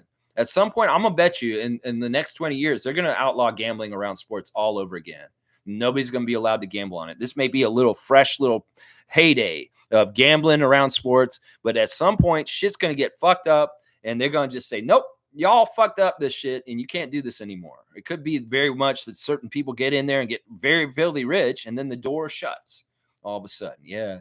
Let's see. Cowboys saying alley-oop Carlo JS. All right, we're going to get someone awesome in this draft. Trust in Bobby Masai. Yeah, I'm all about that. I am all about that. All right, Carlo, you got the Vince Carter 15 in your dunk total for this year so far. Let's see. Big up to Jay Triano and Doug Christie. That's right. Some of our Canadian alumni, our Raptors alumni. Most saying W stream, Lex, despite the hurdles, outcomes, but days approach. So much people praise me so much last night for going to the Raptors coaches open house. Yeah, well, you belong there, Mo. You're a great mind around the Raptors. And of course, you should be there at the coaches open house going forward.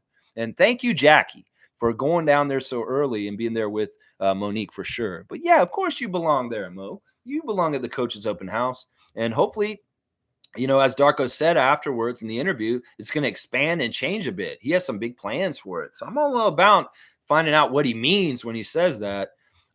Basketball Rewind saying Grady is facing a lot of interesting pressure and challenges, which is allowing him to grow a bit faster. Watch out for Summer League and beyond. Yeah, that'll be fun. It'll be really fun. I wonder how much he might dominate Summer League this year. Seriously. The experience he's getting right now will really translate to that arena, and it's better than G League. Those guys are really suck in summer league. He may dominate in summer league. It'll be very interesting to see. Of course, he'll play there. I'm sure he will. Yeah. Yeah. No, this is true. In some ways, I'm very impressed with Grady because some guys would shrink in this pressure, and he's really meeting it very well. He's not exactly perfect. He's had ups and downs, but you can tell he's trying to do things very, very correctly. When we went to that practice the other day, Kenyon, he was one of the hardest workers in the practice. Every single thing they did and all the drills on the court, he did it to his fullest. And he really put energy and burst in it. And you can tell he's very tuned in with what Darko's saying. He's taking the instruction to heart, and he's really applying it in the instant as soon as Darko talks to him and does stuff. I mean, Darko's such an interactive coach. He's very active in the game, instructing and telling guys and getting loud and telling what to do. I love that. Sometimes coaches just lay back and kind of they're not very vocal. Darko's not that kind of coach.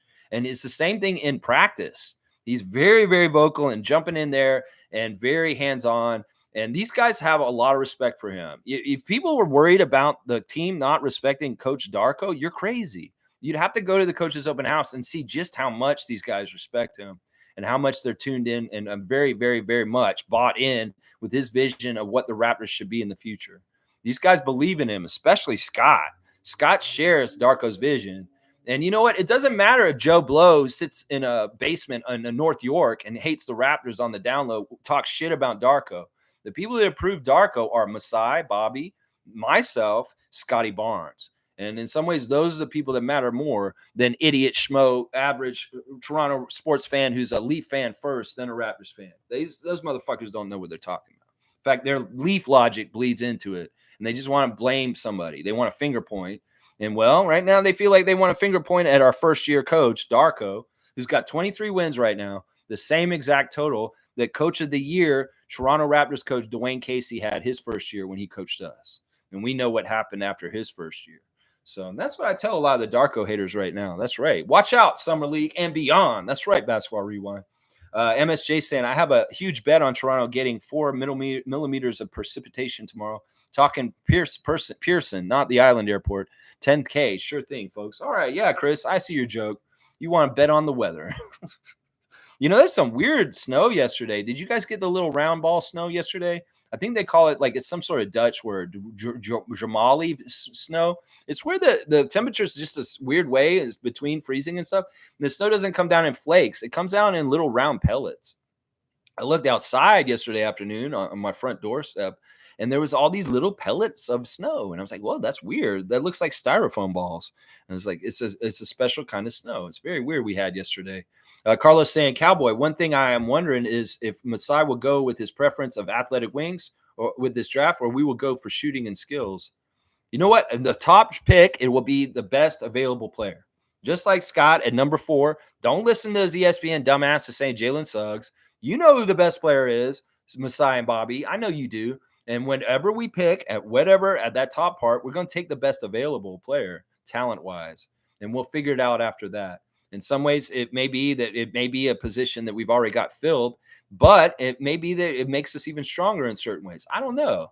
I would say draft for talent if it's the protected pick we keep from the Spurs. Now, later on, if it's that middle pick, the Indiana pick, or the first pick in the second round, then you can pick for need in those ones. But the high part of the draft, you always draft the best available player. I think Grady was that last year. When we picked at 13, he dropped from the top 10. And obviously, he does look like a top 10 pick from last year at this point. But yeah, he was the best available talent at 13. And that's why we picked Grady Dick. That's why they picked him specifically. Yeah. Let's see. Cowboy saying, I love how Kelly plays. He reminds me of Pinball Clemens on the court. He has to bump into everyone. He's definitely got a hybrid of Canadianism in him. He's very Canadian. He may be the most Canadian NBA player in the league because he's playing like it's hockey. And yeah, I love that about him. And in some ways, Kelly is great for ticket sales because he will get people to come to the game because some people will identify with him and they're like, oh, he's from Toronto. Look at the way he plays. He's like how I play basketball. I feel like he's the way I play basketball. Very gritty, on the floor, kind of like clawing for everything kind of thing. Yeah, we love Kelly. The blue-collar hockey mentality of Kelly Olynyk is a very welcome energy on our team at this point. Kenyon saying Team Canada, Kelly Olynyk is an NBA player, so that made no sense. No, Kelly's not a superstar. This is what the delineation is, Kenyon. You got Anthony Edwards, you got Mikal Bridges, you got Jalen Brunson, you got all these Team USA guys who are like superstars. They're starters. They're top level players on their teams. They're franchise players. And then Kelly's a role player. Kelly is not a superstar. Kelly's not a franchise player. You know that, and his salary shows it. And that's what I'm trying to say. Kelly's in the NBA, but it's not like USA is going to get the version of Kelly Olynyk. I guess it's Bobby Portis. Bobby Portis would be equivalent on the US team. So that's what I'm saying. You need guys like Kelly and Bobby Portis in there with the guys like Anthony Edwards and SGA. That you can't just have a complete all-star team. It's not going to work functionally to win. You need the gutsy guys like KO and Melvin Ejames, people like that. That's why my point is like Kelly is an NBA player, but he's a role player. He's not a superstar. And if you make a team, your Olympic team, all superstars, that's not smart. That's not smart. Yeah, of course you need role players. We have 36 NBA players. I want Kelly Olynyk instead of someone who's not in the NBA. Well, I get that, but you've got to understand tradition and continuity. In some ways, what Nick was doing with Team Canada was very smart.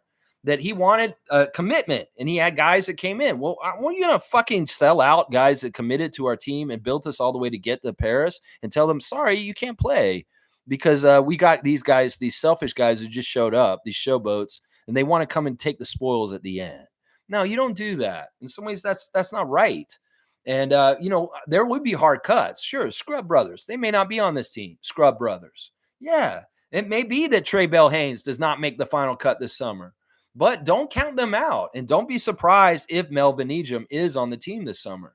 And I'll say why. Because he has been with the team for a long time. He's been on that team with Kelly Olynyk for 10 years. And in some ways, the continuity and the time built up together matters in some ways, sometimes more than talent. So there's a lot of different aspects to this other than just saying, let's just have Team Canada be all NBA players. I don't totally agree with that. And if we see either Ejim or Bell Haynes on the final roster, don't be upset, Kenyon, and understand it's partly what I just said, that these guys are good standing guys who help build up the program to get to this point.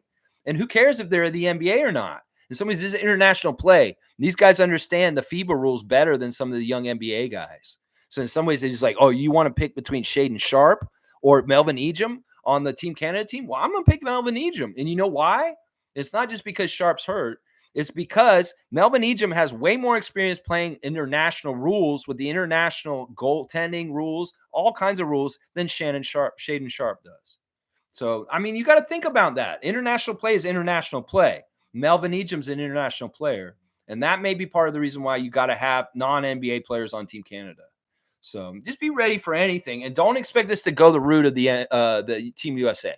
Don't expect this. We're going to be a hybrid. We'll be a little bit like Team USA with a lot of NBA players on there, but there's going to be a very smart roster build for the summer. I think that they've done an amazing job last summer. I felt like our roster for Team Canada was very, very well balanced, even without Jamal Murray or Andrew Wiggins or some of those other prominent NBA players. Cowboys saying, I think we draft a crazy defender and a great shooter in the draft. Yeah, we'll see. We'll see. It's speculation. Lots to happen still before then.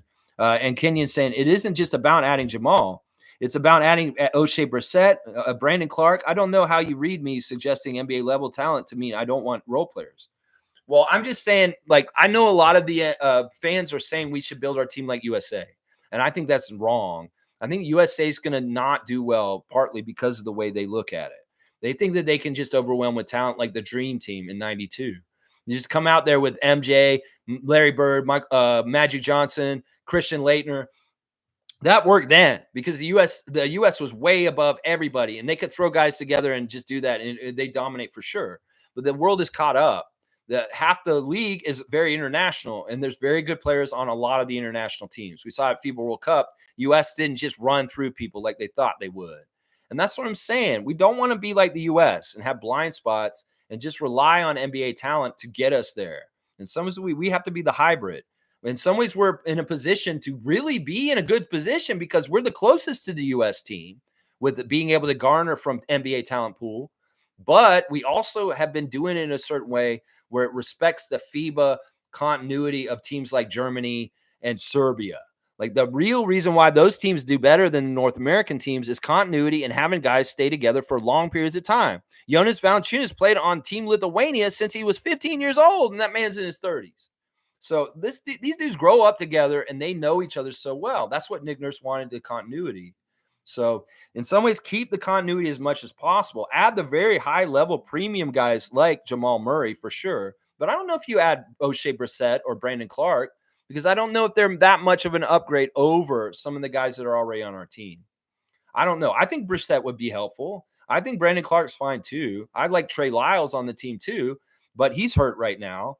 I don't know. We'll have to see how they decide this. They'll do a camp, and much like Scotty's going to go for Team USA Select, they're going to figure out of that group of 40 people who's going to be the final roster for Team Canada. And we'll have to see how they figure it out and how they go about it. A lot of it will be up to Jordy Fernandez and Rowan Barrett Sr. So we'll have to see how they do it. Cowboys saying this offseason is going to be fire. It's going to be very busy. It's going to be very busy. And I'm all about it because offseason can be very long waiting for Raptors. And thank God there's the Olympics. Thank God there's the Olympics. That's right. Carlos saying Halliburton struggling happened at such a bad time. Pascal is keeping them in games, though. Yeah, he's been hurt, and he hasn't come back from his injury exactly right yet.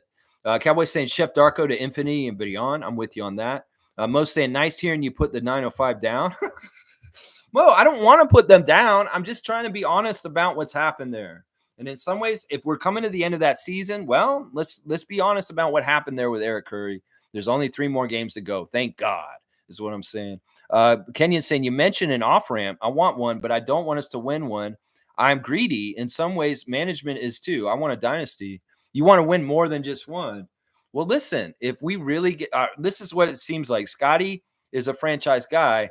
Well, it's him. It's him. Scotty is going to be the driver. Scotty can be that guy. I see flashes of the dominance of Kawhi Leonard in him. I see the brilliance and the creativity of Magic Johnson in him. I see the team unity and team keeping things together like Tim Duncan in him. And I'm just saying, Scotty is the push. The pushes our ceiling higher. And he pushed his ceiling so much higher this season.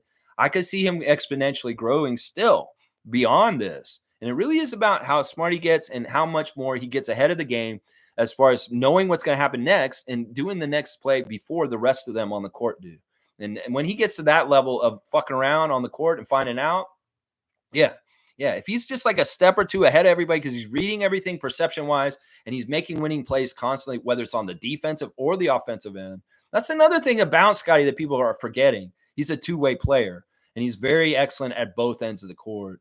So, yeah, I'm with you too. I want to get greedy too, Kenyon. Let's get a dynasty. I'm all about that. I was hoping we'd get our second championship by now already, but all kinds of things went wrong, like the pandemic.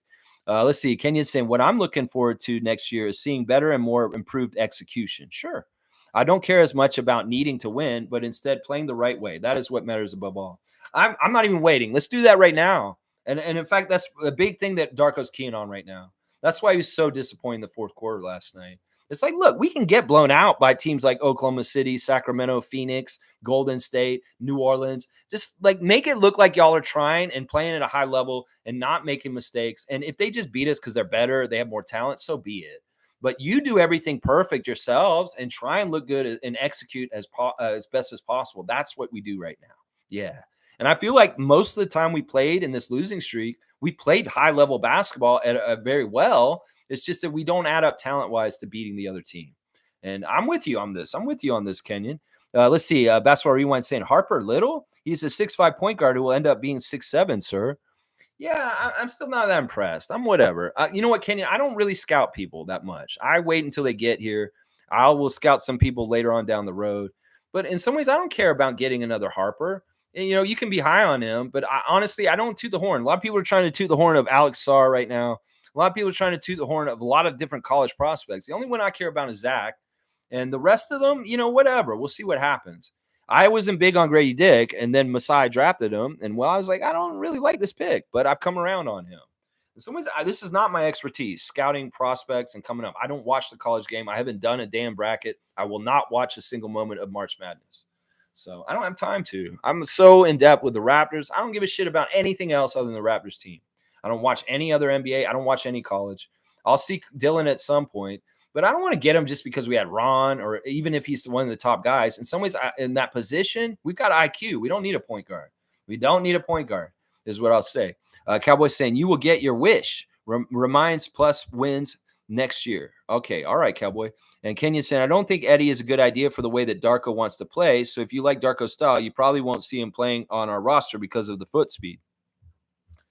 Yeah, but you could say that he's not that far off from Jakob. Come on now. He's worked really hard in his senior season out there to get his foot speed up better. So, I mean, we can agree to disagree. If he's not in the plans for Darko, Darko tells Masai and Bobby, okay, Zach's not going to be a player that I want, then they probably won't draft him. But I like the idea of it because I think that it's smart, because we may need a big guy out there just to kind of keep with the stratosphere that's ever climbing with players like Wembanyama and Holmgren coming around in the league right now. We'll see the trend of everything's going a little bit higher. Well, it might be smart to get a 7'4" guy. And why not get a guy who's from Toronto? I mean, foot speed, schmutz speed. In some ways, if we need him for specialty stuff, if he's a center project, I have no problem with it. Let's see. And Basketball Rewind saying, you have too many young dudes in the situation in the city. It's like a fox in a hen house. You end up with a Zion situation. Yeah. Yeah. I mean, I get what you're saying. Well, that's why we draft for character. And if you come to our team, you're a person of character. In some ways, a lot of knuckleheads just don't even get in the door in Toronto in some ways. So, all right. Fiercey's got my 11-14 cutoff. That's a cutoff, guys. Yeah, it's all good. You just had a lot of comments. I've told people recently that I don't want to see one name like a lot in the comments. And it's kind of like a balance thing because I am overtime now. I usually have to get done by noon, and it's 12:05 right now. Let's see. Cowboy saying, I didn't get a chance to say congratulations to Minnie Fiercey for winning silver. Great job. Yeah, that was awesome. Good job, Fiercey Salcero Jr., getting second in the tournament this weekend. I'm sure you guys did awesome. Carlos saying, for the remainder of the season, I just want one or two of the bench guys to pop off. Having a good bench for next year is a must. Yeah, I just want, like Kenyon said, we got to improve our talent for next year. Definitely. Our guys come back from health. That improves talent immediately right there. Yeah. We're 2-12 without Jakob since he went down. Like, ooh, yikes. That's really bad. Let's see. Fiercely saying, Pirtle coming back to us was a blessing regardless of the exchange that occurred. We needed a big, kept being beat in the paint and rebounding. The proof is there. We keep losing without him. Yeah. Yeah. Yeah. I'll argue that point till I'm blue in the face, of course. Kenyon saying, my point is if you gave Banton, you would have had a better protection so you can flip those later. So you're just not understanding what I said. Kenyon, don't come in here and be fucking confrontational. I'm not fucking with you, bro. Like in some ways, I will ban you. Listen, I've been very fair with you and talking to you. I don't have to agree with you. I can think you're full of shit. I can tell you you're fucking full of shit. I'm allowed to do that. This is my channel. So yeah, don't come at me like that. Seriously. If I tell you not to dominate the conversation, please respect that. And listen, I've been very friendly with you. Sometimes you come in here with an energy that I don't like, and it's not totally welcome. I said you're being cool today, but now you're coming in here with this kind of shit. No, I don't give a fuck. This is what it could have shit. Delano Band's not on the Raptors. Get over it. Okay? Get over it. Okay, so he's playing good for Portland. What it could have shit. The timeline that would have happened didn't happen. So come on, Mr. Time Machine. Just get over it. Banton is not somebody we should whine and cry about, is what I'll say to you, Kenyon. And if I just piss you off, good. If you fuck off, I'm fine with that too. Because honestly, I'm not understanding what you're saying. I'm understanding that you're fucking talking about a woulda, coulda, shoulda situation that who gives a fuck about, is what I'll say. Choices were made. Things happen a certain way. We can't keep every single player we keep. We can't keep everybody. So what? You want to call that a fail on Masai Bobby? So what? Who cares? He's not that important. And I will say this right now, Delano could circle back and play for us again at some point, like I said earlier. You want me to not understand? I'm not understanding it? It didn't work out. It didn't work out. He went somewhere else. Who gives a shit? It's the past. We're moving forward, is what I'm saying. That's right. Jakob.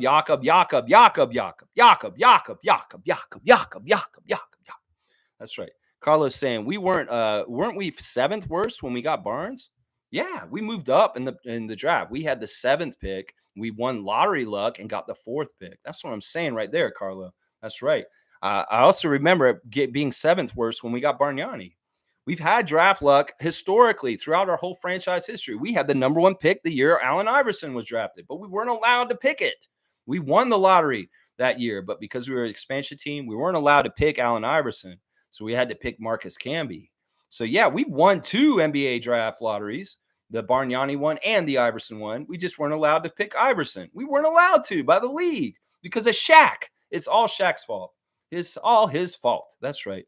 Cowboys saying we're picking Ryan Dunn this year. Watch. Y'all keep speculating on the draft. It's way too soon. We'll see what happens. Fiercely saying we already see Darko's system has been instrumental in RJ and IQ stats. Thanks again, David and Lex, for the English lesson. I know now when not to use the word detrimental. It's all good, Fiercely. Anything we're trying to educate here. Education is a good thing about this channel. Country Kong saying, Lex, I'm so glad you mentioned Len's time with us in Tampa. I thought he played great for us. He had one game in Atlanta where he hit 6 threes, and then we waived him over Baines. It was perplexing indeed. Yeah, he was really annoyed with being behind Baines in the depth chart, and he wanted to just cut loose. He did not like being on the Raptors. It's really his fault. He can be mad at us and all this kind of stuff. Maybe he's mad at us because we picked Baines over him. I was kind of mad about that. I thought that Len was playing way better than Baines. The only reason why we were playing Baines is because he was getting paid more. In some ways, I didn't agree with that. Aaron Baines was just a big fail all around. And in some ways, the things that went south with Alex Len were because of Aaron Baines. So yeah, I didn't get all that the movement too, but you got to understand, Len asked for his dismissal. He asked for himself to be waived. He did not want to stay here. He said, I'd like you guys to waive me. You're not using me the way I want to, and I want an opportunity to go play somewhere else. So that's how it went. Cowboy saying later, Lex and Freaks, let's grow. Let's grow. That's right, Cowboy. And Carlos saying, yeah, I meant everything that we couldn't control went wrong after the championship. Yeah, just a lot of stuff went south. And what are we going to do when there's a pandemic? The whole league shuts down. We were really on track to be a top playoff team that year with the top record in the league. We were like number one in the league record-wise, and the pandemic happened. It sucked because we were proving everybody that we could win without Kawhi, and it's too bad. Kareem saying, I really want to know what the Raptors' intentions are this offseason. I'm hoping for a center or a power forward, whether it's addressed through the draft or free agency. Yeah, we're going to need more beef, more size. Nameless saying, something tells me Bismack is not a very smart man. Why you say that, Nameless? That's not very nice. Nameless is just nameless. He said, I'm not a very smart man. Forrest Gump voice? No, Bismack's awesome. Nothing wrong with Bismack. Kareem saying, alley-oops to Neon Moon for the pinball reference. Mike Pinball Clemens? That guy is like dad to me on the football field. He groomed me on how to be a running back when I shouted him for like 2 years at Argos practice. That is cool as hell. I had no idea about that, Kareem, that you actually, Pinball Clemens? Wow.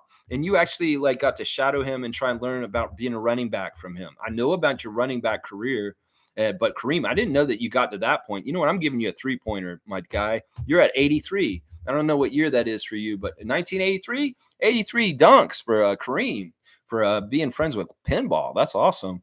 Fiercely saying that type of snow you described, Lex, we had in Ottawa last September. It was so weird. Yeah.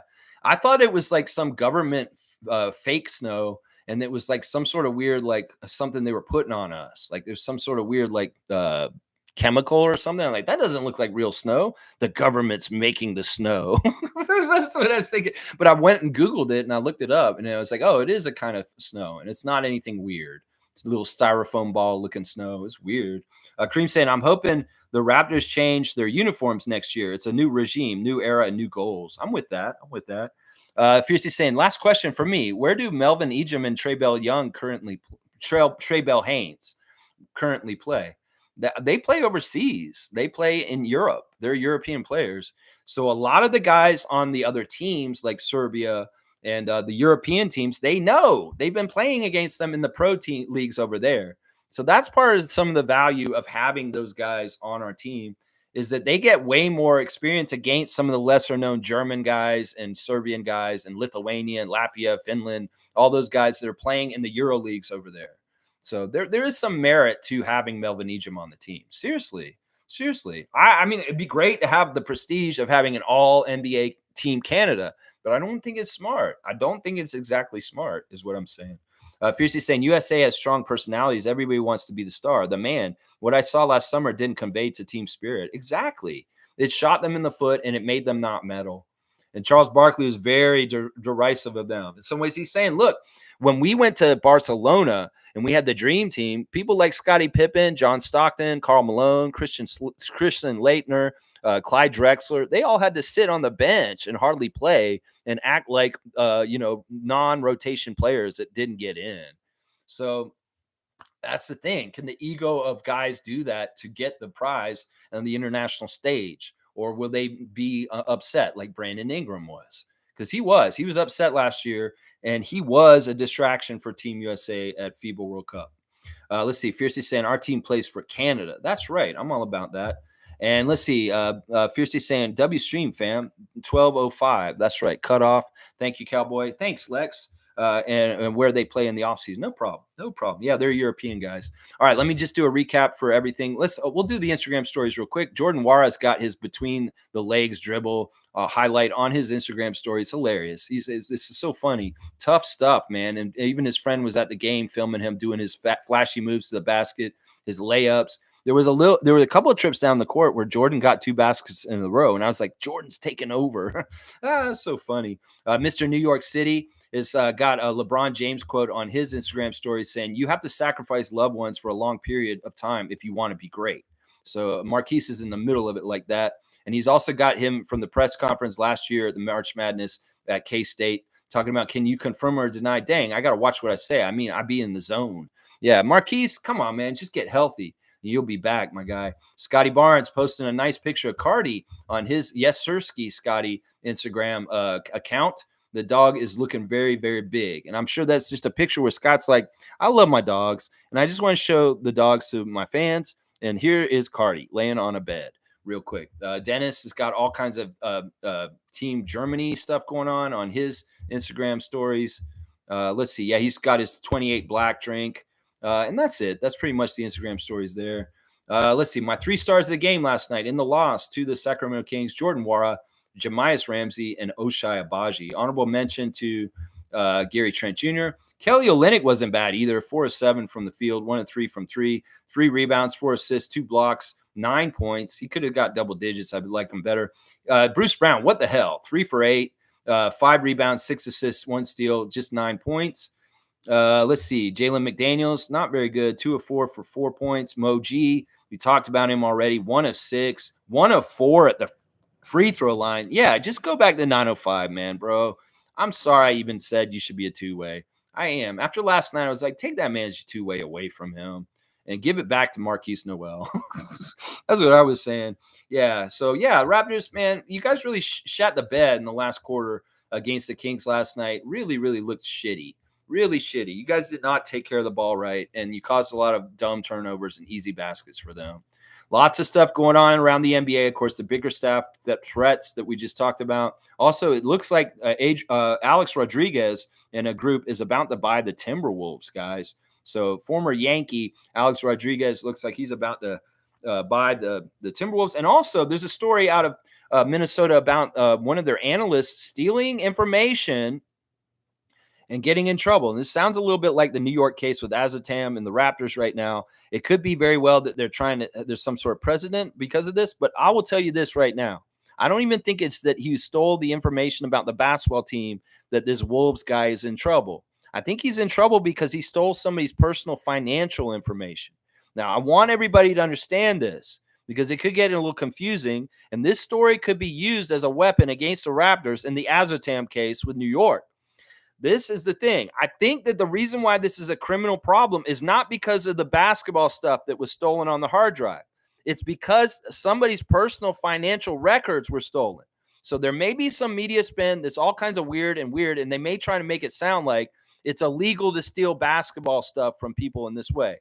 The stuff that was stolen that was the problem was the personal financial stuff of the guy on the zip drive. I'm pretty sure they're going to make it confusing in the media, make it sound like it's illegal to steal the basketball stuff. But I'm telling you, it's the personal financial stuff that's causing the crime. And that is why he's getting arrested for it. If there was a problem, why wouldn't Azotam been arrested already by now? He has not been, because all he took was basketball stuff. This guy in Minnesota took somebody's personal financial stuff. And that's why he's in trouble. Just so you know, I don't think many people are going to make that distinction for y'all. And they're going to just make people blindly think, oh, this is this. And I want to make it clear to everybody, just so they know. All right, that's pretty much it. If you guys have a Yahoo Fantasy basketball team, Please keep up with it. I'm right there on David's heels, 397 to 409. David, I'm gonna beat you this week. I gotta beat you and even up our matchup this year so that if we play each other in playoffs, it's a rubber match, 1 versus 1. And I want to see you in the playoffs at some point. That's right. All right, y'all. I appreciate everybody. Happy birthday, Solomon Albee. We are so happy to say happy birthday to y'all tomorrow. Tomorrow, I'll have the preview for the game against Oklahoma City Thunder. All the pertinent stuff, the ref report, the latest lineup news, all the regular stuff that you depend on this channel at 9:30 a.m. in the morning. I'll be back. All right. Appreciate everybody. Thanks for watching me today.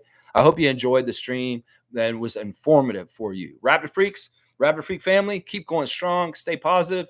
And yeah, we'll get through the dark end of this season. Let's just enjoy the entertainment of the young players and see the fun players and the development and stuff like that. That'll get us by. And yeah, there's a bright future. And so don't hold your head and don't feel like everything's so bad. The knowledgeable fans understand the future is going to be good. And it's just right now, things look really, really bad. They look really, really bad. All right, y'all. Appreciate everybody. Basketball Rewind. Thanks for coming by. I didn't want to chew your head off, but you came at me. You've been doing pretty good the whole channel for the most of the stream. But right at the end, you're trying to say you just don't understand. No, I understand. Delano Banton was in our plans. He moved on. And this is frivolous to talk about. And that's what I understand. All right, y'all. I appreciate everybody. I'll see you guys tomorrow. Let's go, Raptors. Let's go, Raptors. Let's go, Raptors. John Crotty. I can't believe you got John Crotty. 200 points. John Crotty.